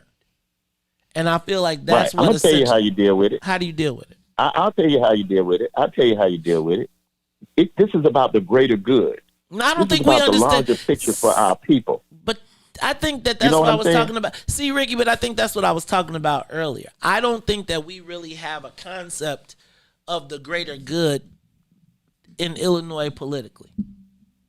I think the greater good we should. tends to revolve around my greater good, right? And I don't think I think it's the greater good for me and mine as compared to the greater good. And if it helps everybody, then we can all partake. That then becomes the challenge. And I think we've learned a way here in Illinois that justifies us always, again, if there's supposed to be 75 licenses and we're gonna cape for the white guy that paid $5,000 a month or paid even $60,000 a month so he can make $2 million a month, we wind up shortchanging the whole system for nickels, pennies on the dollar. And it's like we celebrate that instead of understanding, like, we could have, instead of having a cherry off the pie, we could get a whole slice. And if we all get a whole slice and we cut it up amongst ourselves, but again, we are easily, I don't know how to deal with it. I just don't know how to. Well, let me tell you how we gonna deal with it, okay? Because I have lost friends over this. I got Negroes who won't talk to me, won't call me no more, won't answer my texts. And I said, kiss my black boob. I don't care. I don't care. I don't care about the ones who don't understand, because they do understand. And I don't mind if they eat, but if you're going to stop my people from eating, Todd, we killing each other at funerals, man. With our kids shooting up funerals, man. We killing babies, pregnant women. We dying from COVID-19 quicker than anybody else. We starving to death. I don't give a you know what about some nigga that don't understand that it's bigger than them. I don't care anymore. And fortunately, we got people, younger people like Ruthie. Ruthie, you 20-something, right? Boo. Hey, you better watch out, Ricky. Some of my guys from the western suburbs they leading the way. This is my point, Maze and Todd.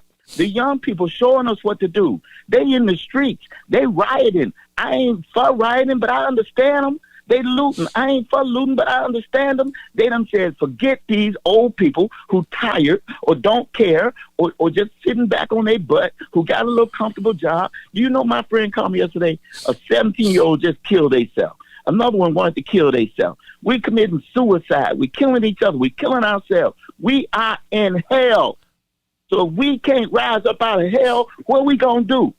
So I don't care about the niggas that don't get it. I don't care. Hey, I'm going to just say. No justice, no weed. No justice, no weed. I like that. Here's why. We ain't playing with these people, man. I'm still on the west side. I could have been left. I'm here. I'm going to die here. Because I care. And the politicians that don't care, we need to get them out of office. We got to get them out. Only one that has stood up publicly has been LaShawn Ford. I love that Negro now. I'll run him and support him for anything. Because he got big kahunas and he ain't a punk. And all of these, we doing it behind the scenes. The Black Caucus ain't doing a damn thing. Tell them Ricky Hendon said it. On the state level, the county level, and the city level. We got a city Black Caucus. We got a black mayor, black president of the county board, black attorney general. Oh, by the way, let me calm down. Uh-oh. The state is in court right now. The Harris Law Group is trying to bring KPMG, this crooked, corrupt company, into the lawsuit, because you got to bring them in, because they rigged the scores. They rigged the lottery. It's all rigged. The state, unfortunately, Black Attorney General Kwame Raoul, my friend, Todd, you know Kwame well, right? Yep. Is in court right now defending KPMG. Wait, what? You heard what I said. The Attorney General is fighting the Harris Law Group, Attorney Macy Harris and their group, who wants to amend their complaint to bring in KPMG. The Attorney General's office, which Kwame Raoul is Attorney General, right? We all voted for him, right? Didn't you? Yeah. You ain't got to say who you voted for. Oh, wait. I think that was before. I'm gonna shout out to the Attorney General. We gotta call him. I'm gonna have to call him. I'm gonna have to ask him about that. See, this is when I tell you they have us working against our own self-interest too. Cause can I tell you what? Shade, no shade at all. But can you imagine if Kwame Raoul said, "I refuse to defend KPMG," it's unconscionable, and I'll appoint a special prosecutor, but I can't side against my people. Right? Just it would be great. Do you understand the people's champ? Like he could run for governor off of that. He could run for governor. He could definitely run for mayor off of that. Right? Like, I'm just telling y'all, look, y'all, there's gotta be a point when the people who represent us realize who realize who us is. Like, it's exactly. They're not afraid of us. But they shouldn't. They're not afraid of us. They don't have to be. They're not afraid of us, May. They are not afraid of the black voter. The black voter is not. We vote with the Democrats 95% of the time. They are not afraid of the black voter, and until we make them afraid of us, they're gonna keep doing this. I'm telling you, and it's over. Yeah. This shit is over. Hey, I told you about this cursing, man. Now I got to cut you. We'll be back after the messages. The Maze Jackson Show will be back after this break. Call in and say it with your chest. 872-259-7474. That's 872-259-7474. Give us a call and say it with your chest. 872-259-7474. I'm Dr. Willie Wilson. Tax burden of the average middle class American goes way beyond income taxes. There are sales taxes, real estate taxes, gasoline taxes, and many, many more. As an international businessman, I know that by reducing the billions of dollars we give to other countries, we could help fund our own country. We need to rethink our tax laws and lower the taxes for our own citizens. Paid for by Willie Wilson for Senate 2020. Are you curious to explore the intellectual currents that channel our thoughts and frame our reality? Have you ever meditated for relaxation and accidentally discovered the universe in the process? These matters and many more you may never have even thought of will be yours to explore as you come with me into Muwak Hill's world. Every Monday, Wednesday, and Friday from 11 to 1, right here on What's in It for the Black People Media. What's up, good people? Make sure you ascend into Muwak Hill's world every Monday, Wednesday, and Friday, 11 a.m. to 1 p.m. with Salim Muwak Hill, a.k.a. the Black Forrest Gump, right here on What's in It for the Black People Media. Back to the Maze Jackson Show.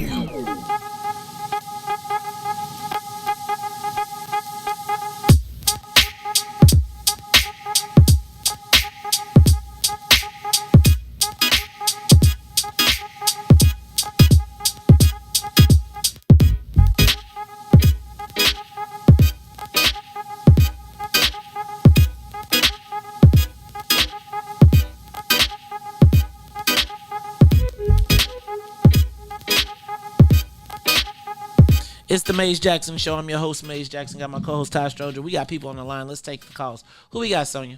Do we got Israel still on there? Is he gone? Israel, we'll take your call. I know you didn't get to talk to Todd yesterday. You want to tell us? Come on, man. You back. Yeah, that's right. Good morning. Yeah, I was on about an hour. Good morning. But I had to say this. Good morning. Good morning. Miss Mo. That's what I'm talking about. But, I love this new world. But, I love this new world. Good morning, everybody. But Sonia. But what I wanted to say, why y'all keep saying these 5 jobs? He did not solicit for the jobs. Did y'all hear? And Flannery, he's a smart politician. First of all, he didn't bring it up in the interview. It wasn't like I got 5 jobs. No, Flannery brought it up. He brought up his family members too. He just said, "Fuck." But the governor, let me ask you this: the governor called you and say, "I got 5 positions I want to get filled. You have anybody for me?" That's y'all act like that's ridiculous. What are you supposed to do? No, can I tell you what? Can I tell you, Jacob?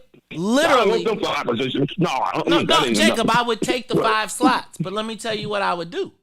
I would call my organization, which goes to Todd's point, I would call Tamiko up and I would say, man, and I would call up 7 or 8 people that I know. And I would say, hey, man, I got these slots. I got these opportunities. Give me some names and some resumes. And based on those people, I would fill the slots. If I got 5 slots, right. Can I tell you, none of them would be my family. From people from your organization who you got your person to But be. they would not. I'm gonna pick mine who I wanted to be. I ain't gonna. He picked. And matter of fact, he asked him. Y'all act like he solicited for the job. He called him. He minding his own business. The governor get with him, and the governor said, "Now I got five board positions. Who would you recommend?" "Oh, I recommend such and such and such." And since I got a relationship with the speaker, co-sign this. Let's get this done. Boom. That got nothing to do with his career. Ruthie, that's not 5 jobs or 500,000. It had nothing to do with that. And let me ask you, with the weed, you get a license. You get the license or whatever. Maybe what you gonna do? If you make $70 million, what that's gonna trickle down to you and your family and your careers. It ain't gonna take care of the whole South Side. I think that's a private business. So let me stop you right there. So let me just suggest this. Oh, he did remind me of something though. You also have to remember, even in your circle, especially if as we know, the world has changed and there's not like big organizations. There are only probably going to be a very limited amount of people that you trust and know that you can give give resumes who can fulfill those jobs, because that's one thing I learned while I was at the 8th Ward was things that pop up and you're like, man, I thought you went to college. Like, no, I didn't go to college. So it's sometimes it's a small group. It's the jobs are not it's the larger system that we are talking about. If you get the stamp of approval for 500 jobs from Mike Madigan, and then you are sitting on a bipartisan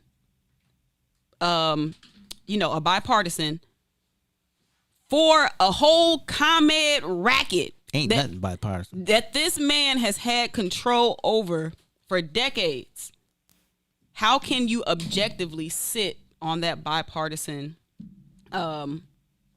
You can't. Well, that ComEd racket, I think he's only been on top of that for about 12, 13 years. So the issue is not specifically Chris Welch and those 5 positions. The issue is if we say black people don't have political power, when we see the chance to seize the power, step out to seize the power, but we scared, it's hard to have these conversations, because where we saying is, can't y'all connect these dots? And you saying, well, you got to work within the system. You can't dismantle the system if you don't have something to replace it. But my thing is, our communities are in triage. What do we have to lose? Can I even suggest that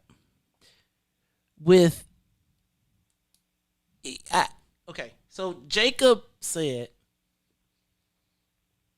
if the governor called me and said, do you have 5 jobs? Can I tell you that oftentimes people call me as they are trying to get the answer to what's in it for the black people, right? So people call me and they say, hey man, I'm looking for a such and such. I'm looking for a company that will do A, B, or C. The first thing or I'm looking for a person. The first thing that I do is I say, who do I know that I can give this to? And I say, who do I know that I can give this to, with the hope that they understand that I am not giving, I want you to know that I'm not going to put me first.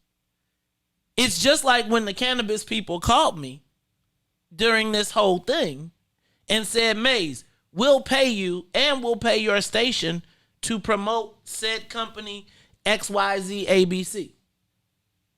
There were people literally right here watching me tell them, no, I'm not. I could personally do very well from this, but I have to say no for the bigger issue. Mm-hmm. We don't have, and I think what you're not really getting or not you.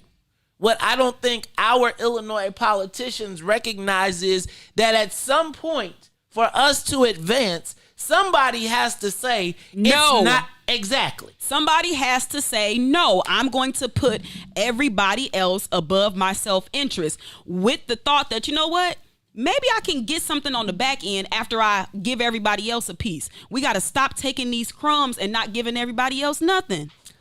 My only problem with this is you're trying to take the snapshot that Mike Flannery gave you of Chris Welch's life. It's the Illinois way. It's the Illinois way. You're taking a snapshot of Chris Welch and saying, well, this is no.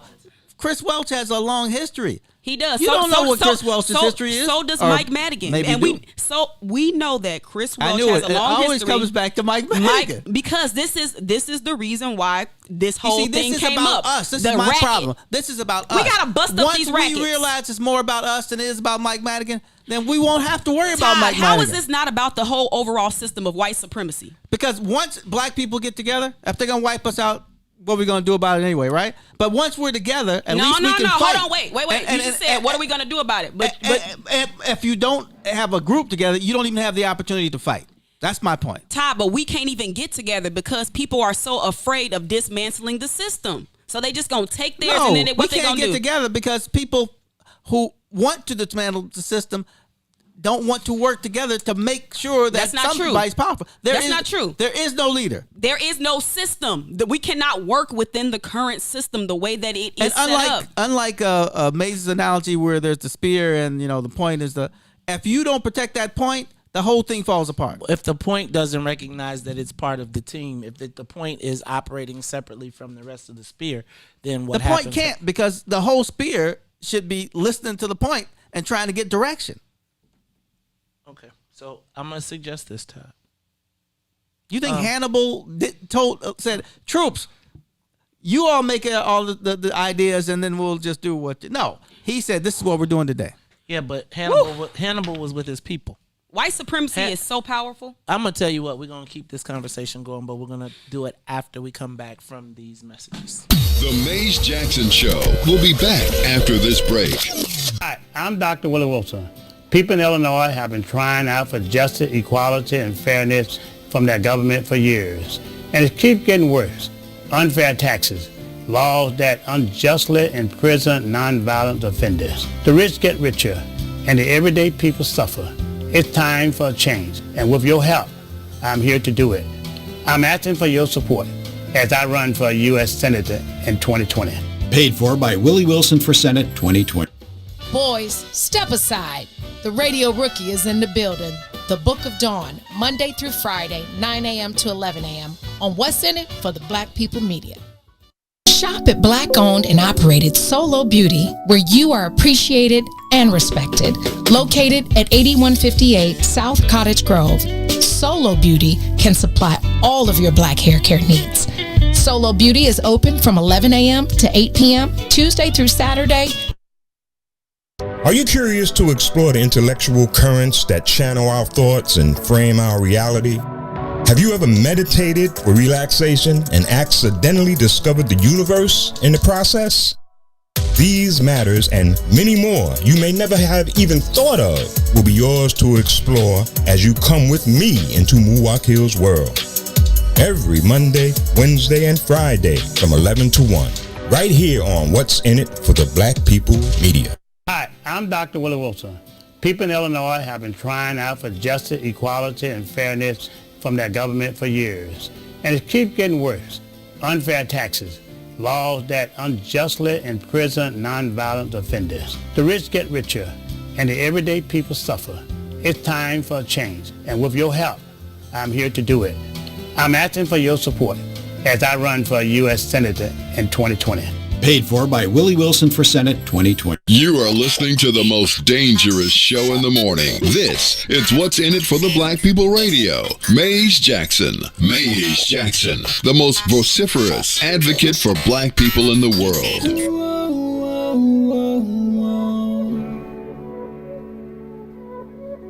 What's in it? What's in it for the black people? Cause economically we are not equal.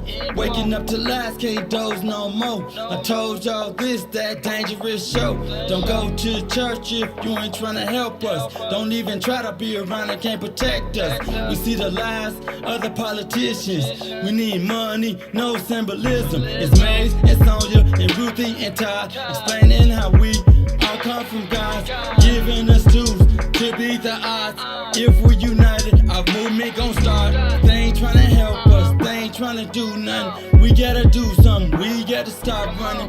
It's time to confront the problem. Really, you expect your oppressor to solve them. What's in it for the black people? All the lies we didn't heard before.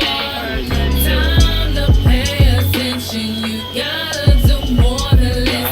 Need some action with it on the count of 3. Let's go. You are listening to the Maze Jackson Show. I'm your host, Maze Jackson. Got my co-host Todd Stroger, Ruthie Moore. Y'all, I think our politicians are out of touch. Let me put it this way. Could you record that? Yeah. Could you record that? Let me put it this way. When I was the county board president, there were black people working and getting contracts all over the place. You know what my hope was?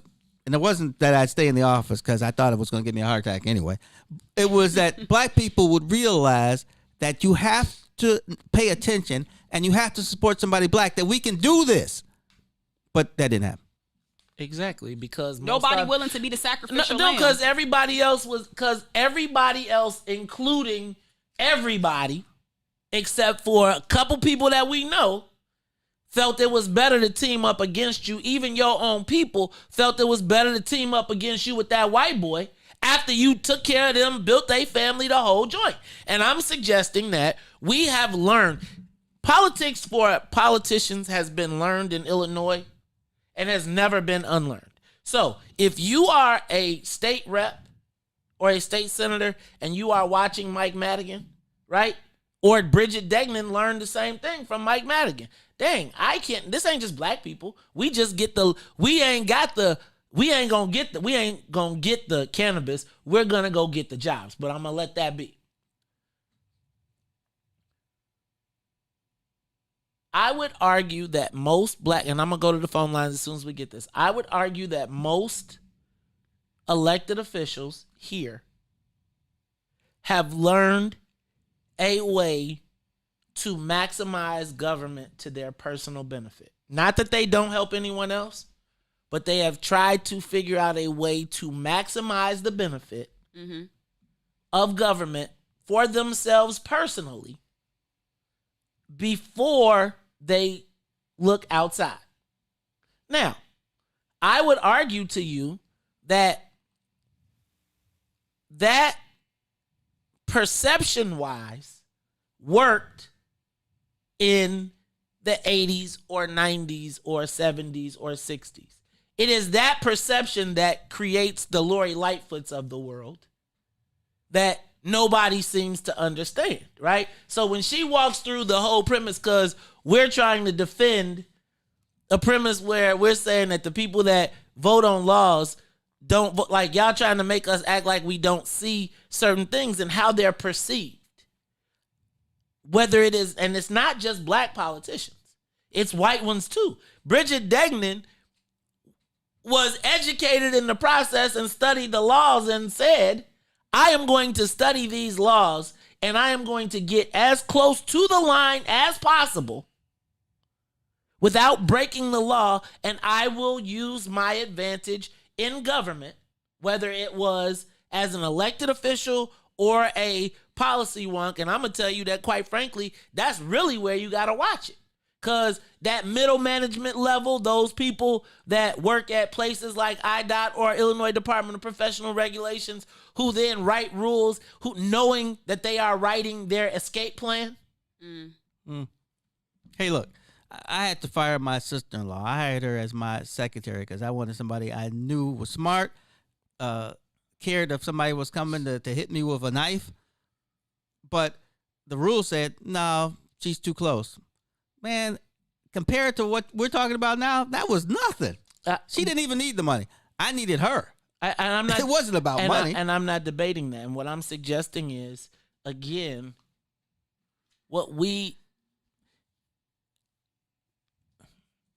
perception is reality. And it's like what has happened is we've allowed these people to get so far off the ranch. And I would even say with the whole lack of a political organization. Perception is the reality, but I do enjoy arguing with you for about an hour. Okay. Well, I'm just telling you. And you understand that perception. Yeah. Right now, they're losing the perception game. And the perception But game. I think people will forget this unless he and that's what they count on. Unless he tries for something. No. I mean, he was put in a corner with this question. No, he chose. Todd, he volunteered to be in the corner. How many elected officials? You could probably ask all of them some question that would be perception-wise embarrassing to him. Right. Chris just happened to be the person who's out in front right now. What I'm suggesting is, but he volunteered to take that, and he volunteered to be the tip of the spear for the speaker. And so when you volunteer to take that slot, you gotta be like, I ain't got nothing they can hit me with. You know the lead dog thing, right? Huh? You know what happens to the lead dog, right? What? All the rest of the dogs are biting him in his butt. Okay. So I got you. All right, okay. So speaker was biting him in the butt. Okay. No, not the speaker. Speaker's got his own dog team. Freedom. Can we talk solutions? Can we move just past? Because I just really feel defeated with this conversation. We gonna leave it right there. Let's do this. Well, let's talk about solutions, but I'm gonna take a few phone calls. Let's go to Hope because Hope gonna put it in perspective for you. Go ahead, Hope. Good morning, gentlemen. Good morning. Wait. You forgot Ruthie. You said gentlemen and Ruthie and Sonia. Good morning, ladies and gentlemen. Thanks. Good morning. Thanks. How are you? All right, man. Go ahead. The reason I'm calling, Ricky brought up that the Harris Law Group is trying to figure out how to bring KPMG into the lawsuit. It's not rocket scientists. I will leave my number and tell you specifically how to do it. But let me give you just a 15-second primer of my history with KPMG. Back in 2001, a federal lawsuit, suit number 00C5515, in federal Judge Hanna's court, Shirley Woodard brought a case against KPMG. CPS has hired them in a no-bid contract for financial auditing purposes, and they wrote a report accusing Shirley Woodard of fraud. I was her expert witness against KPMG. I testified that KPMG had not followed standards, that they were not qualified to make the report that they put forth, and the federal judge and jury believed me, and they came down with a $500,000 judgment against CPS and KPMG. So KPMG has a history of these no-bid contracts. They have a history of not complying with standards. It's not rocket scientists that it takes to bring them into the lawsuit. I will tell Ricky Hendon how to do that. I will leave my number and information. Sonia, get that number. But hey, Ricky, you need to check it out. Ricky, Hope don't be lose playing that number. Let's go. It's Mickey. It's not Ricky. No, it's Ricky. It's Ricky. Don't lose that number, but Mickey. It's Ricky. Don't lose that number. Ricky, don't you lose my number. Now I need you, Ruthie. Look that up so I can be Ruthie right. Ruthie ain't got time for you. Ruthie is not talking to you. Let's go to the live line. Who else we got? Just on don't there? shoot me, Ruthie. Let's go to Brother Frank. You're on the Maze Jackson Show. Hey, good morning, Brother Maze. This is Brother Todd. Good morning, Frank. Ruthie and Sonia, how y'all doing? What up, man? Man, this is a great show, great topic. And your first two callers, Maze, they hit like grand slams. So I just want to say, Ruthie and Todd, plus Maze automatically, we are learning a lot from the way you two be going at it and the way Maze stepped in like the Supreme Court and set the record straight. See, Hear ye. Don't stop, y'all. Sometimes Ruthie wins, sometimes Todd wins. Todd, you win today. No, Todd didn't win today. Todd sitting over there like, I don't want no problems, though. The reason why I'm leaning toward Todd, because I don't believe in helping bring it down our politicians on the Democratic side. because Republicans don't do that. And Mays is right. They are protecting Maddox in the way Donald Trump get protected. But see, that's why they have grasped so much power. The reason why I fell off Ruthie's side is when Ruthie was saying, as a black woman saying, well, don't use us to defend him. No, don't do that, because this man is so powerful. If he was Republican and they all were Republican, this would be happening. Anyway, this man is so powerful, okay? When he comes through this, or if he doesn't come through this, remember, this guy have allies. You see what I'm saying? Chris Watts is playing it smart, okay? Even if they take him down, his allies and supporters are going to remember you, black woman. You spoke out. So to come to speaking out in the public or public judging them in the public, I'm not going to take part of it. They don't have nothing on him to bring him down, because they did. They've been charge him. You're innocent to proven guilty. I'm not a Mike Madigan supporter, but I believe in walking in lockstep. Now, I just want to say about us coming collectively. The guys are hitting out the park. But as a people, we have shown throughout history that we will come together and move as one, all the way up to today's contemporary time. The problem is we only do it when we have an issue where the drums are steadily being beaten so enough people get woken up. Because we got Alicia. Now we got a What's In It for the Black People Network. Maze, your network, outstanding, is the only network that flat out actually politicians what's in it for the black people, and you do it on a consistent level. Now look how you rising have come to be. And the last point I want to make is now I can personally say that is very effective. You got to be consistent, because I've been beating the drum about not having any black teachers in our community versus other community. All their teachers basically look like their students. Now, Janet Jackson came out yesterday on the news. Someone heard me. She has a problem with the overwhelming vast majority of our students being black, but the overwhelming vast majority of our teachers are white. You see what I'm saying? Especially in our community, they are white. She has a problem with that, and she can address and fix that. So consistency will wake up enough people to move. And Ruthie and Todd, y'all keep going at it, because we love it. Thank you, Frank. Thanks, Frank. And it's Ricky with a K. It's technically 2 Ks, I think, and Steely Dan. All right. And then let me go to Tracy. Tracy on the Mace Jackson Show. Hello. Tracy. Morning. Can you all hear me? Yes, we can. Good morning. Good morning. All right. Good morning, everybody. This is my first time calling in on the show, and I just had a question regarding, I guess you said her name, Bridget Dugan. Dagan. I work for IDSPR. Dagan. I worked for IDSPR for 13 years. And I wanted to know, did she follow the revolving door policy when she left? When she left to go start a company or whatever she did, she's not supposed to do anything in that profession for 1 year. Or she'd get Office of Inspector General investigate you. So, they don't allow us as black people to go out, and if we work in the medical profession or a medical investigator or a real estate investigator, to go out and work for a real estate company and open up our own business. But I have seen it countless times where they allow the white attorneys that leave the department to go work for a law firm, or in Bridget's case, her title would have been a public service administrator or a senior public service administrator. No, they call her a deputy. Go out and do. They called her the deputy director of the department. I understand. Deputy director is the public title, but her official title would be senior public service administrator. So if you was to look her up by her pay, it would show senior public service administrator. It wouldn't be deputy director. That's another point we're gonna have to check out. Now, she left and she became an elected official. Right. So did she? Right. So did she follow revolving door rules? Because we all have to sign that notice when we work for the department in any state agency. Ooh. You cannot go and get another job. Any state agency, you have that revolving door policy. She has to.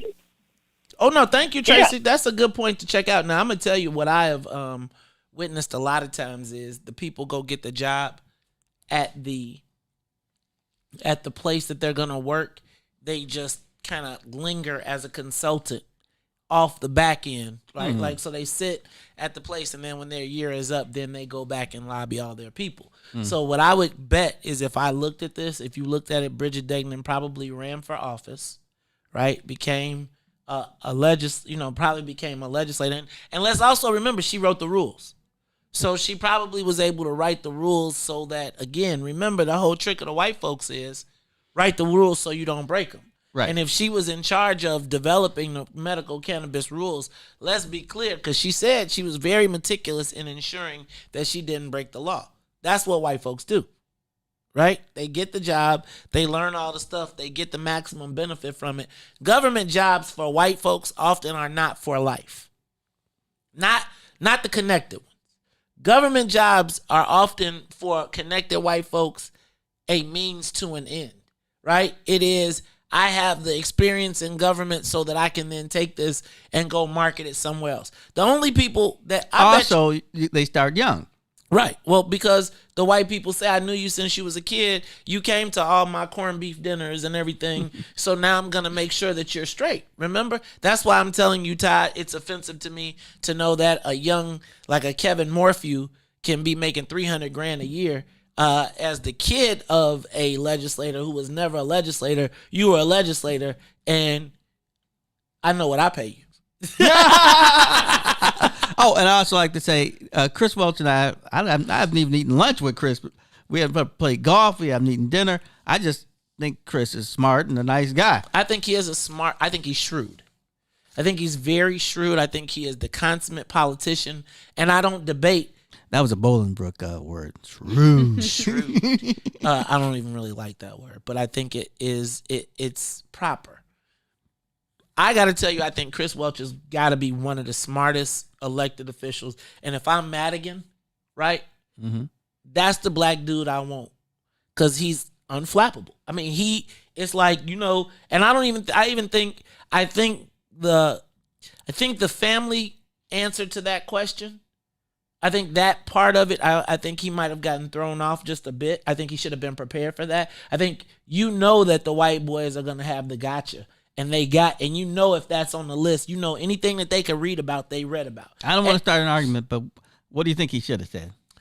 I don't think I would have been like, I did recommend my family for positions, and I don't apologize for that. And then I move on. I don't say I recommended 5 black women, and then I'm like, because the next thing I'm going to say is 5 minus, you really recommended 3, because 2 of them was your own. Right, and you can't I felt like that was like my mama's a woman.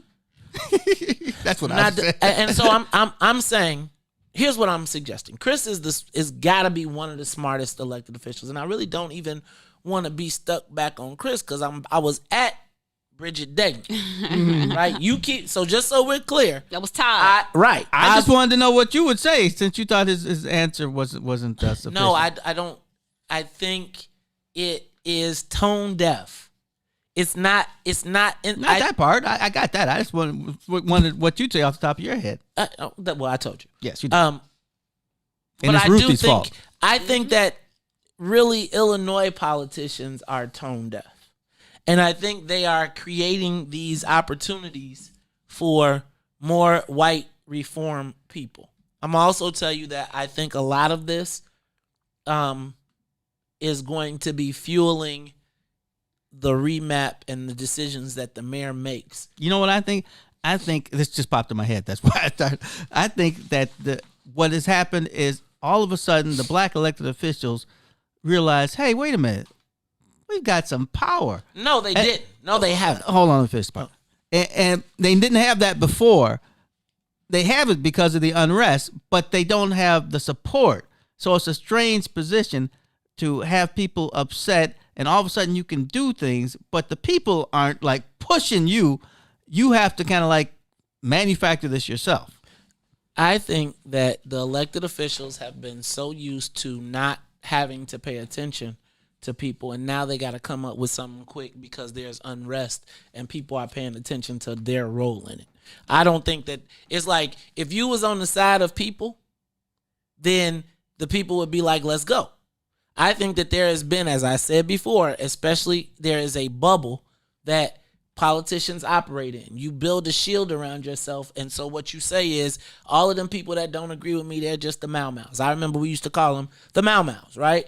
But I think that there is a different sense of that, right? There's the paid political professional Mau-Maus who just there's nothing you're going to do. Then there's people like myself, right, who were lock, stock, and barrel part of the apparatus who are looking like, damn, man, like even the people that you thought was plugging you ain't really plugging you when you see what's happening. And so that's why and I think what you have seen occur is there were people who were ambivalent to all of this, right? Like, I'm going to work, I'm only going, but like the Trayvon Martins, the George Floyds, all of these murders and combining of circumstances, and now woke white people sharing information and then having platforms like this that then create a total mass where it's like, dang, dog, like looking at this now, y'all really ain't did nothing. Like we've looked at everything in a microcosm, but now what has happened is people are now looking at the whole summation of the work that has occurred over 40 years, and you saying, dang, like, yo, Joe, we really have amassed absolutely nothing. No, I wouldn't say that. I remember going down south in the 60s. That ain't true.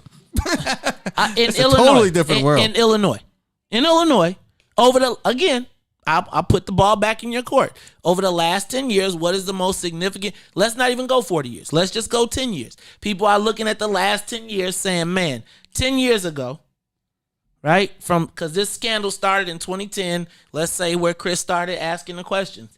Since 2010 to 2020, what have black people accomplished? What have we gotten? And I'm saying, now this is all against the backdrop of Trayvon Martin, right? George Floyd. We got a federal investigation that has revealed documents that say that all of the stuff that they were doing regarding Mike Brown and all of that was really a big junk of gobbledygook, that they really wanted to amass nothing, right? So on the most important issue, criminal justice reform, all the way up to right now where we got cannabis, you see Bridget Degnan is about to get rich using black people and no black people got paid at the same time. So it's like we're looking at a summation of everything, and we're saying, and y'all talking to me about Trump. Now, I'm suggesting that Donald Trump is no different. Illinois Democrats are no different than the U.S. Senate in empowering criminal activity. Like they was like, it was funny. They was saying like, Donald Trump has operated his business and gotten rich while being the president. What the hell is the speaker doing? Right? Like they were doing, I'm saying like, and they were saying that, and the more offensive stuff that he has found out to do, the quieter the Republicans get.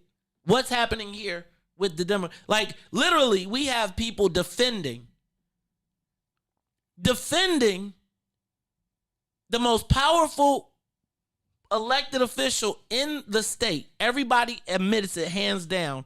He is named in a federal document, and we are, and this is the same guy who castigated Rod Blagojevich for not speaking up, for not testifying.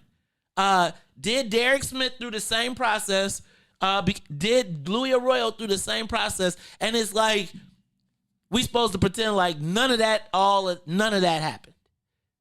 Tone deaf.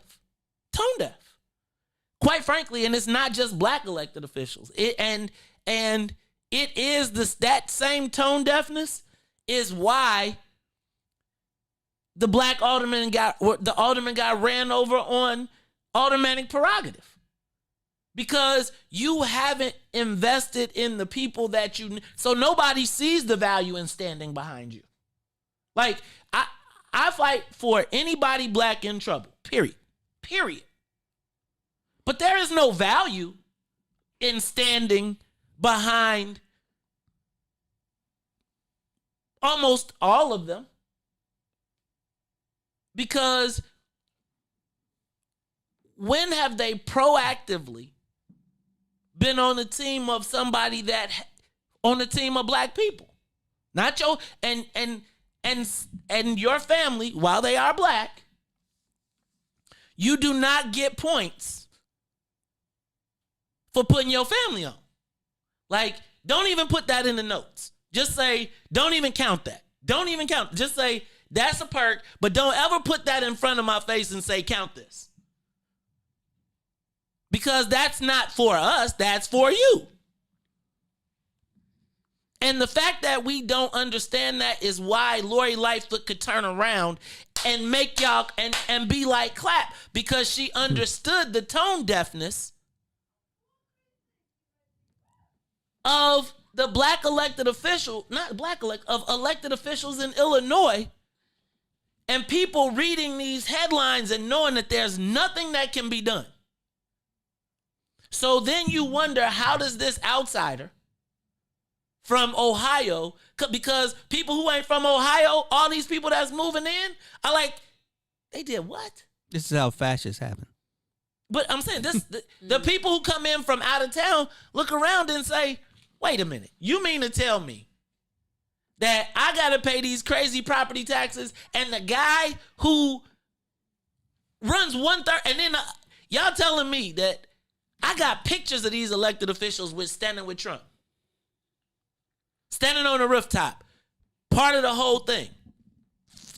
Forget Muhammad Ali. You got white elected officials right here who now get to tweet and say all type of crazy stuff. But when it was cool and it was an apprentice, they was on. Donald Trump, do y'all do understand that Donald Trump in Illinois had his property tax reduced? Y'all understand this? Right? Mm-hmm. In Illinois, and the same people telling me that are the same people that are like, I should trust you. Like, with a straight face. Like, nobody said, perception, and here's the thing. Nobody even after he was president and unpopular, nobody said, hey, y'all, we probably should not sign off on giving Trump Tower. Because that's going to break up the whole racket. That is of going to which break no up the Negroes whole are participating. racket. Of which no Negroes, I still say the most stark thing about the whole ComEd joint is there was not one Negro, well, there was one Negro mentioned. One. Like, y'all ain't in none of it, but y'all protecting it.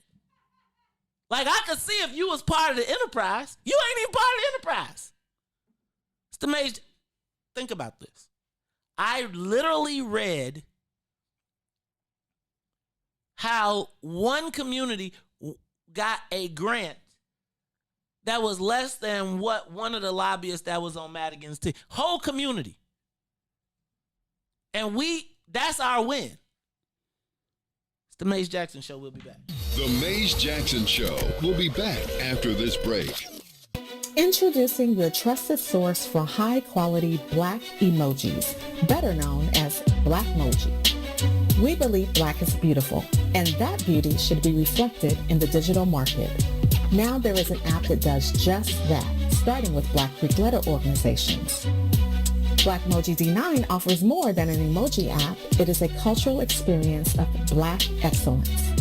Download the app in the Apple or Google Play Store to access a specially curated catalog of emojis representing the Divine Nine. Use the emojis to celebrate Black Greek events, acknowledge current events, support social causes, and learn about esteemed Black Greek members who blaze the trail of Black history. A portion of every subscription goes toward a scholarship fund specifically for members of Black Greek letter organizations to help keep the legacy alive. Download the Blackmoji app today. What's up, good people? This is Herb Howard, one half of I Said What I Said. Make sure you tune in every Monday, Wednesday, and Friday, 1 to 3 p.m. right here on What's In It for the Black People Media. It is intellectual thuggery at its finest. The Blackest Conversation, Herb Howard, Tucson Warner, Monday, Wednesday, and Friday right here on What's In It for the Black People Media, 1 to 3 p.m. Back to the Maze Jackson Show.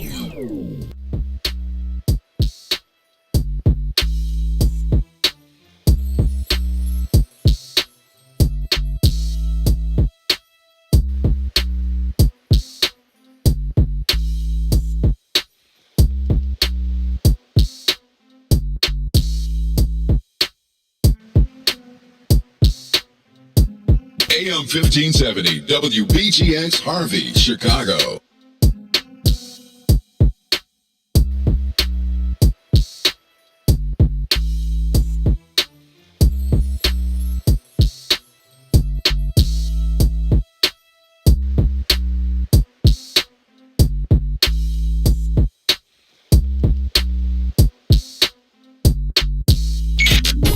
WIIFTV PM.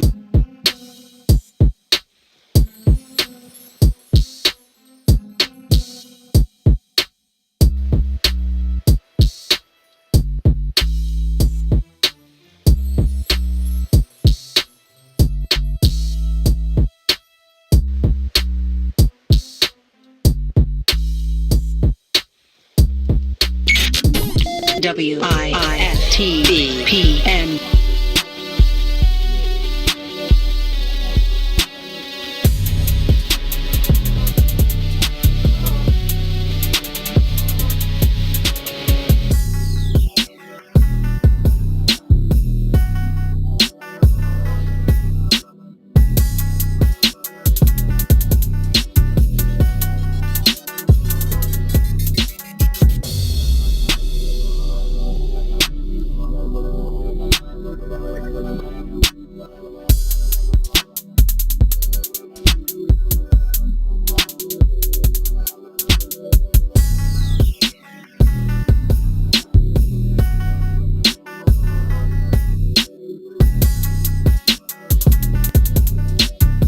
AM 1570 WBGX Harvey, Chicago.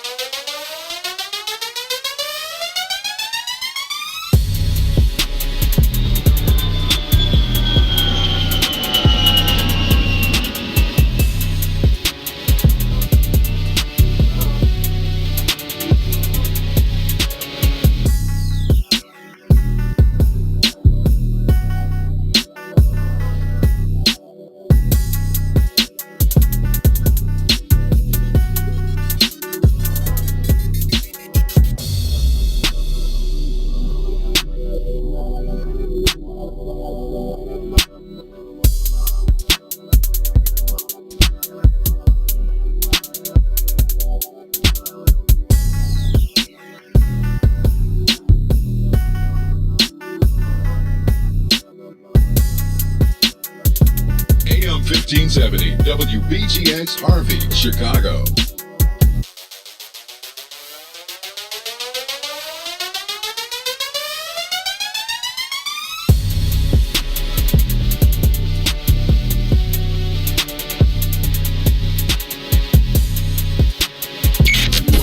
WIIFTV PM.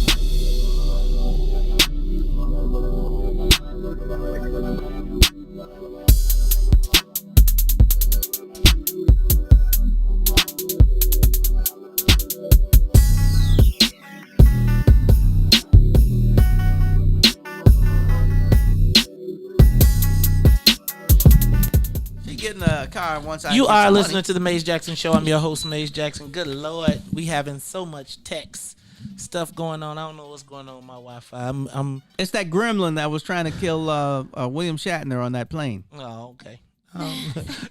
What plane was that? On the Twilight Zone? No, I didn't watch Twilight Zone. Oh. All right. Thank you, Sonia. Look, y'all, this is the Maze Jackson Show. I'm your host, Maze Jackson. Todd, Stroger, Ruthie, Moore. We got any calls? Are we done with the phone calls? So, tone deaf.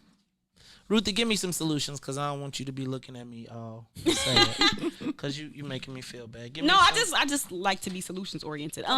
So Todd, Stroger, I think we can agree that one solution would be Black unity, and how we achieve that, I think, is still up for debate. I still do feel like that the only true way to get rid of this system is to dismantle it, and we can figure out on the back end what needs to go in its place. But I feel like nothing will be better than what we got right now. And I know that's kind of where we disagree, Todd, because you like, no, we ain't burning down nothing until we know what we're going to put up in it. Yeah, I think it's like saying, okay, we're going to destroy something, and then maybe 100 years later we can rebuild it. my premise is we need to be able to be in control of our resources, and I feel like if people need to think about how you can help them or how you can hurt them. And I do not believe that there is enough concern, I'll put it there, by black politicians for violations against black people.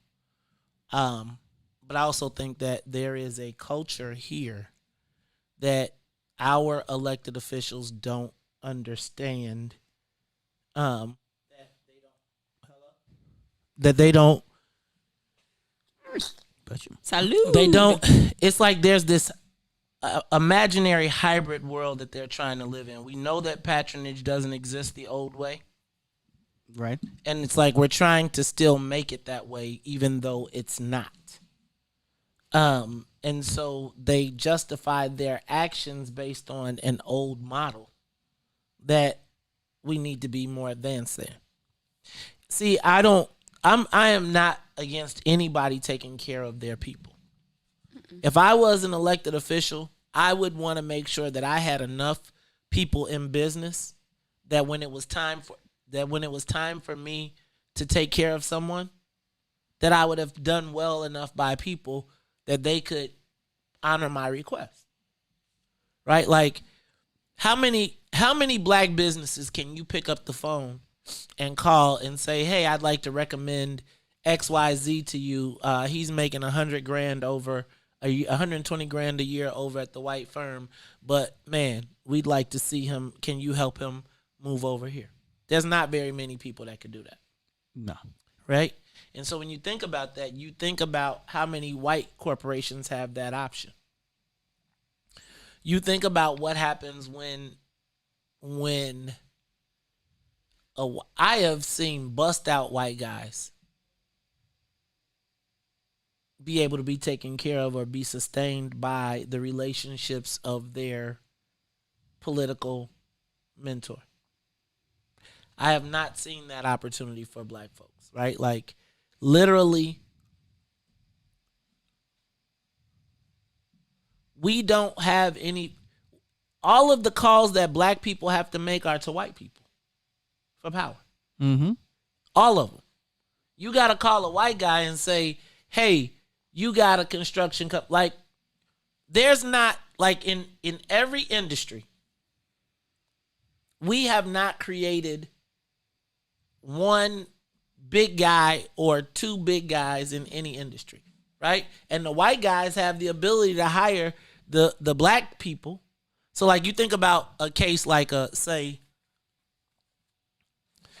I'm not going to even name a name, but I'm going to say, if you think about it, the white guys then have the money to hire the best black guys. So I can't even compete to offer. I can't even build a power black firm. Because the moment that I try to build a power black firm, the white guy, remember the lobbyist who made $12 million? He can say, "Oh, that black kid could get me votes." And he going to say, I'll hire him for $200,000, which is a pittance, to walk into the black space. See, tone deaf is when you can't hear what people are saying to you. I am concerned. But there's also reality, and there's what people think. You know, I also think that I feel like we are literally, our communities are in triage. Like, this is like so pivotal, which is why it's so hard for me to hear you say, like, you know, maybe we got to kind of keep this system until we get something else. But we are literally in survival mode. Like, how much more of this can we take? How many more years can we sit back and not say something and try to play this game that has been set up? Do we keep having to play this same game? When do elected officials represent us? Now, when I say when us, you say break the system up, what do you mean by that?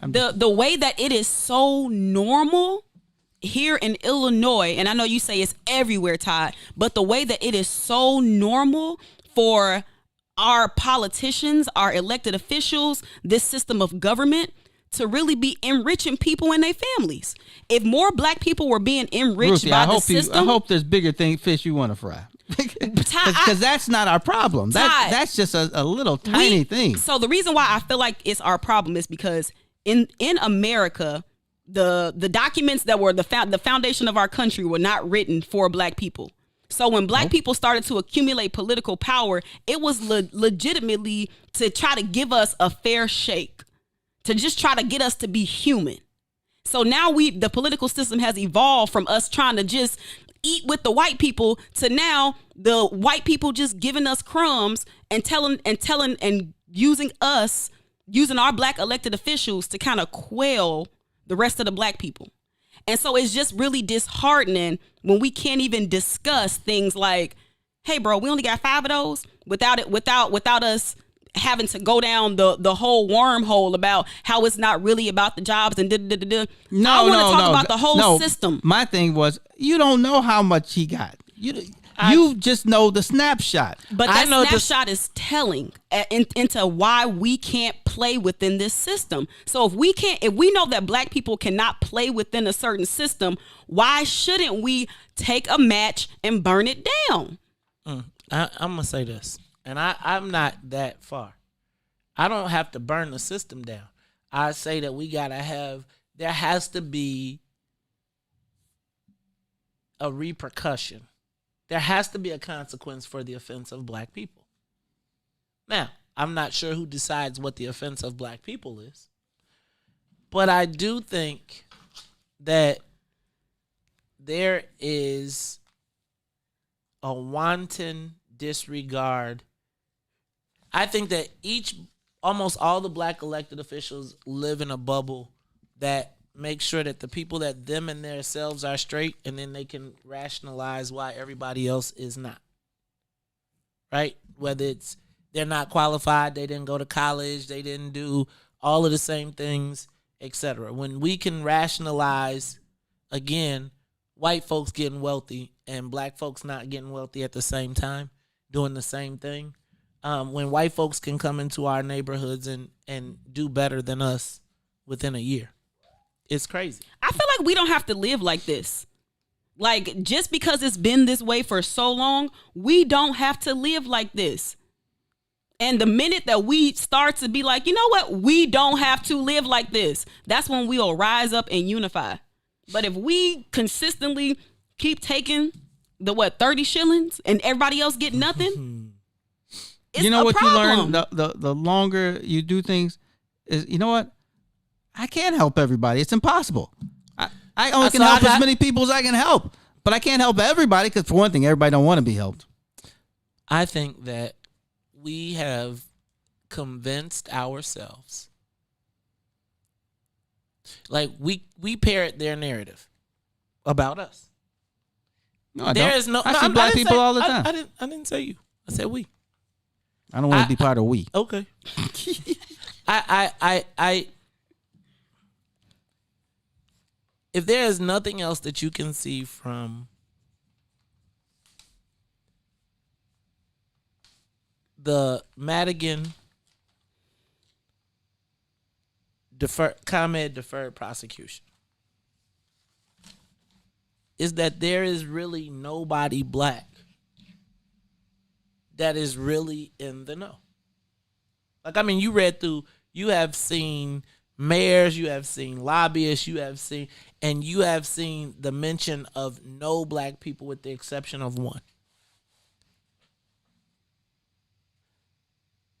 And yet and still, we volunteer to protect that same system with no outcome. It ain't about the 5. It's about the 12. How many black people? Is it 12 million in the state of Illinois? That if I asked you today, what have you gotten?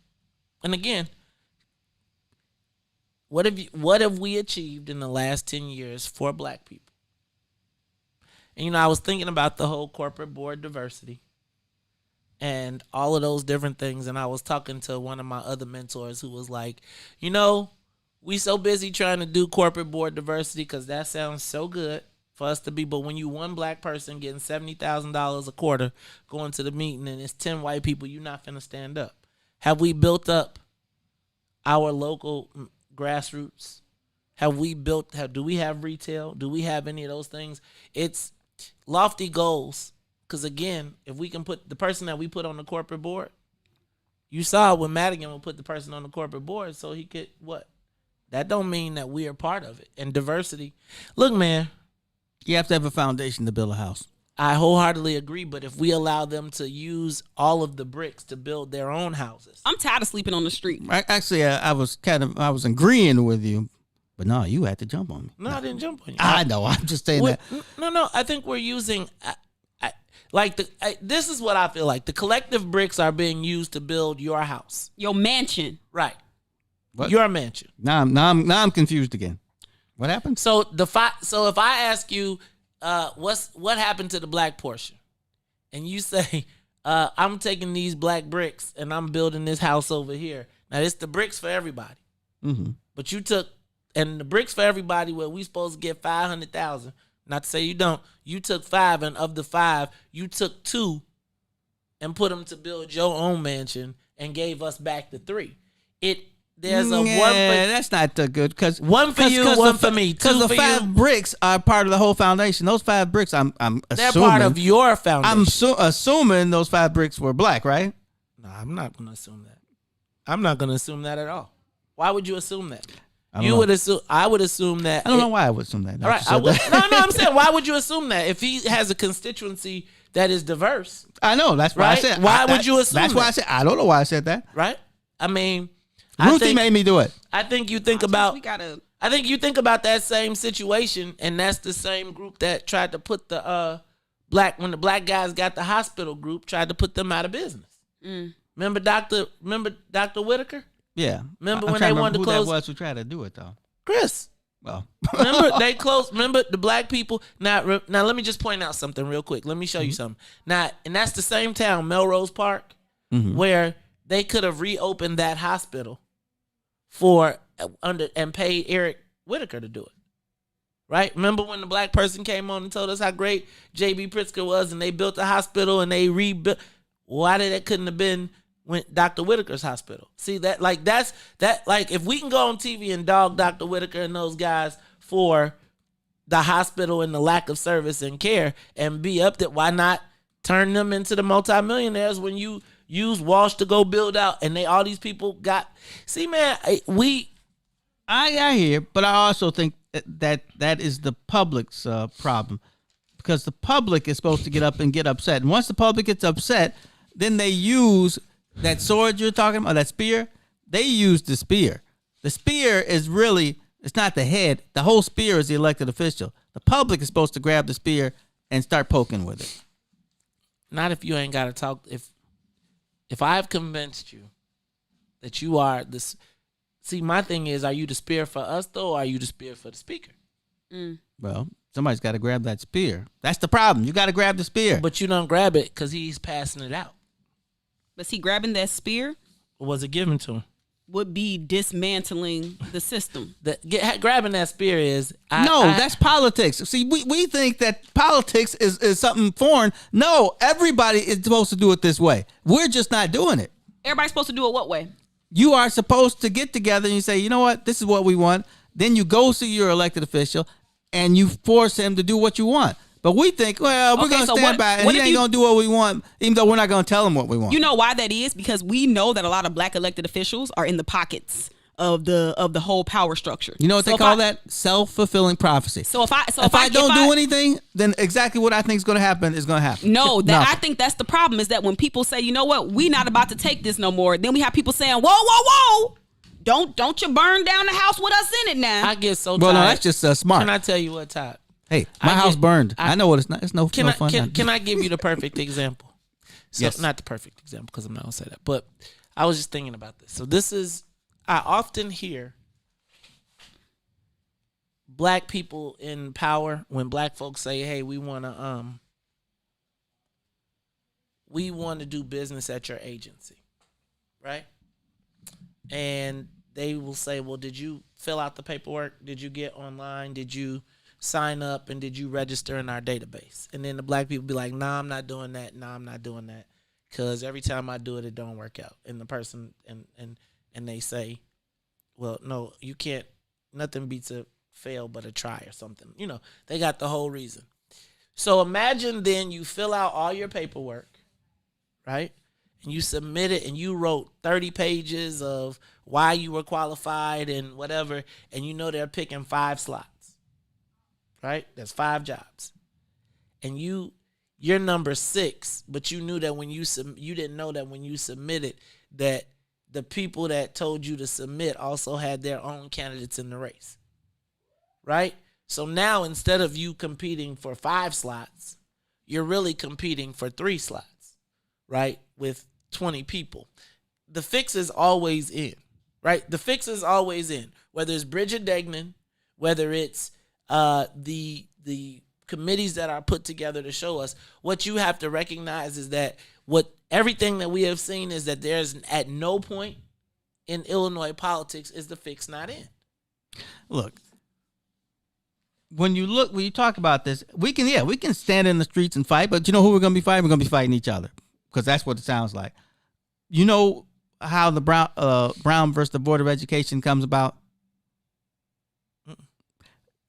So it's really a accumulation of like 6 lawsuits or something. I probably got my numbers wrong.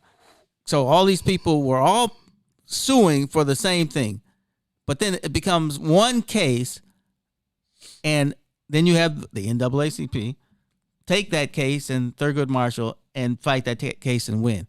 My point is, it was coming from all different points, but everybody knew that the goal was the same. Then they got together. But the goal isn't the same if one of the people that's being put in the fight is being put in by the enemy, right? If there's a person you always gotta look out for that guy. But that guy that's being put in the fight by the enemy to walk amongst us, is something that you gotta watch. And so again, yes, you do. and it essentially, so if the black voice in in Madigan's hearings was put in by Madigan and not by black people, then who is he speaking for? Right? So again, and is he speaking in the self-interest of black people who are last in all 16 economic indicators? I know you want to see Madigan go down, but is the Commonwealth Edison whole thing, is that a black issue? I realize that you're right. Black people aren't getting anything out of it. No, again, what I am suggesting is it's an ethics issue. And here we go again defending. There's nothing about what happened at ComEd that helps black people. Nothing. So for us to be in any type of defense of it, right? I could see if we were defending this whole ComEd thing, if there was 20 black people in it who had gotten something. Like, y'all are literally defending getting nothing. No, I don't. I mean, I don't know. I don't mean no, but I bet if you ask the reps and the senators, we're talking about the reps, I guess, they would say, I'm not defending the ComEd thing. No, that's what I'm. Here's what I'm saying. What I am suggesting once again is we are putting ourselves out of the power play just by Illinois politicians. Quite frankly, I think perfect practice makes perfect, and I think we've learned it wrong, or it has not changed. Like, no one is adapted with the times. The fact that we even have a reason to defend the speaker. Like, y'all wasn't in it. Like, I could see anybody defending, if there were 10, 12, 15, 20 black people who were in that hodgepodge of stuff that was happening, and we was like, man, we stonewalling because we don't want to have that, we don't want them to get hurt, that's one thing. But if you're telling me that the black voice, the black representative, is suggesting to the world that the reason that Madigan is not going to face the committee is because of black issue due process, which we as black people all people should understand due process, and you throw us in there and then you mix in the black women, it's like, come on, man. Like, I understand that when the white people sat down and gave you the script, that it made sense and it sounds good, but it looks and it stinks. And I think the fact that nobody, like that our typical politicians can't see that, it goes back to my point of tone deaf. Look, y'all, Sonia is giving me the sign. It means we got to get out of here. So for Todd Stroger, my co-host, for Ruthie Moore, who got that look on her face, for Sonia Escobar, who is like, yeah! I am the host of the Maze Jackson Show, asking every single day what's in it for the black people. And if you don't like it, you can still tell them. Maze says, stay tuned for the Book of Dawn. Book of Dawn. WIFTBPM. AM 1570, WBGX Harvey, Chicago.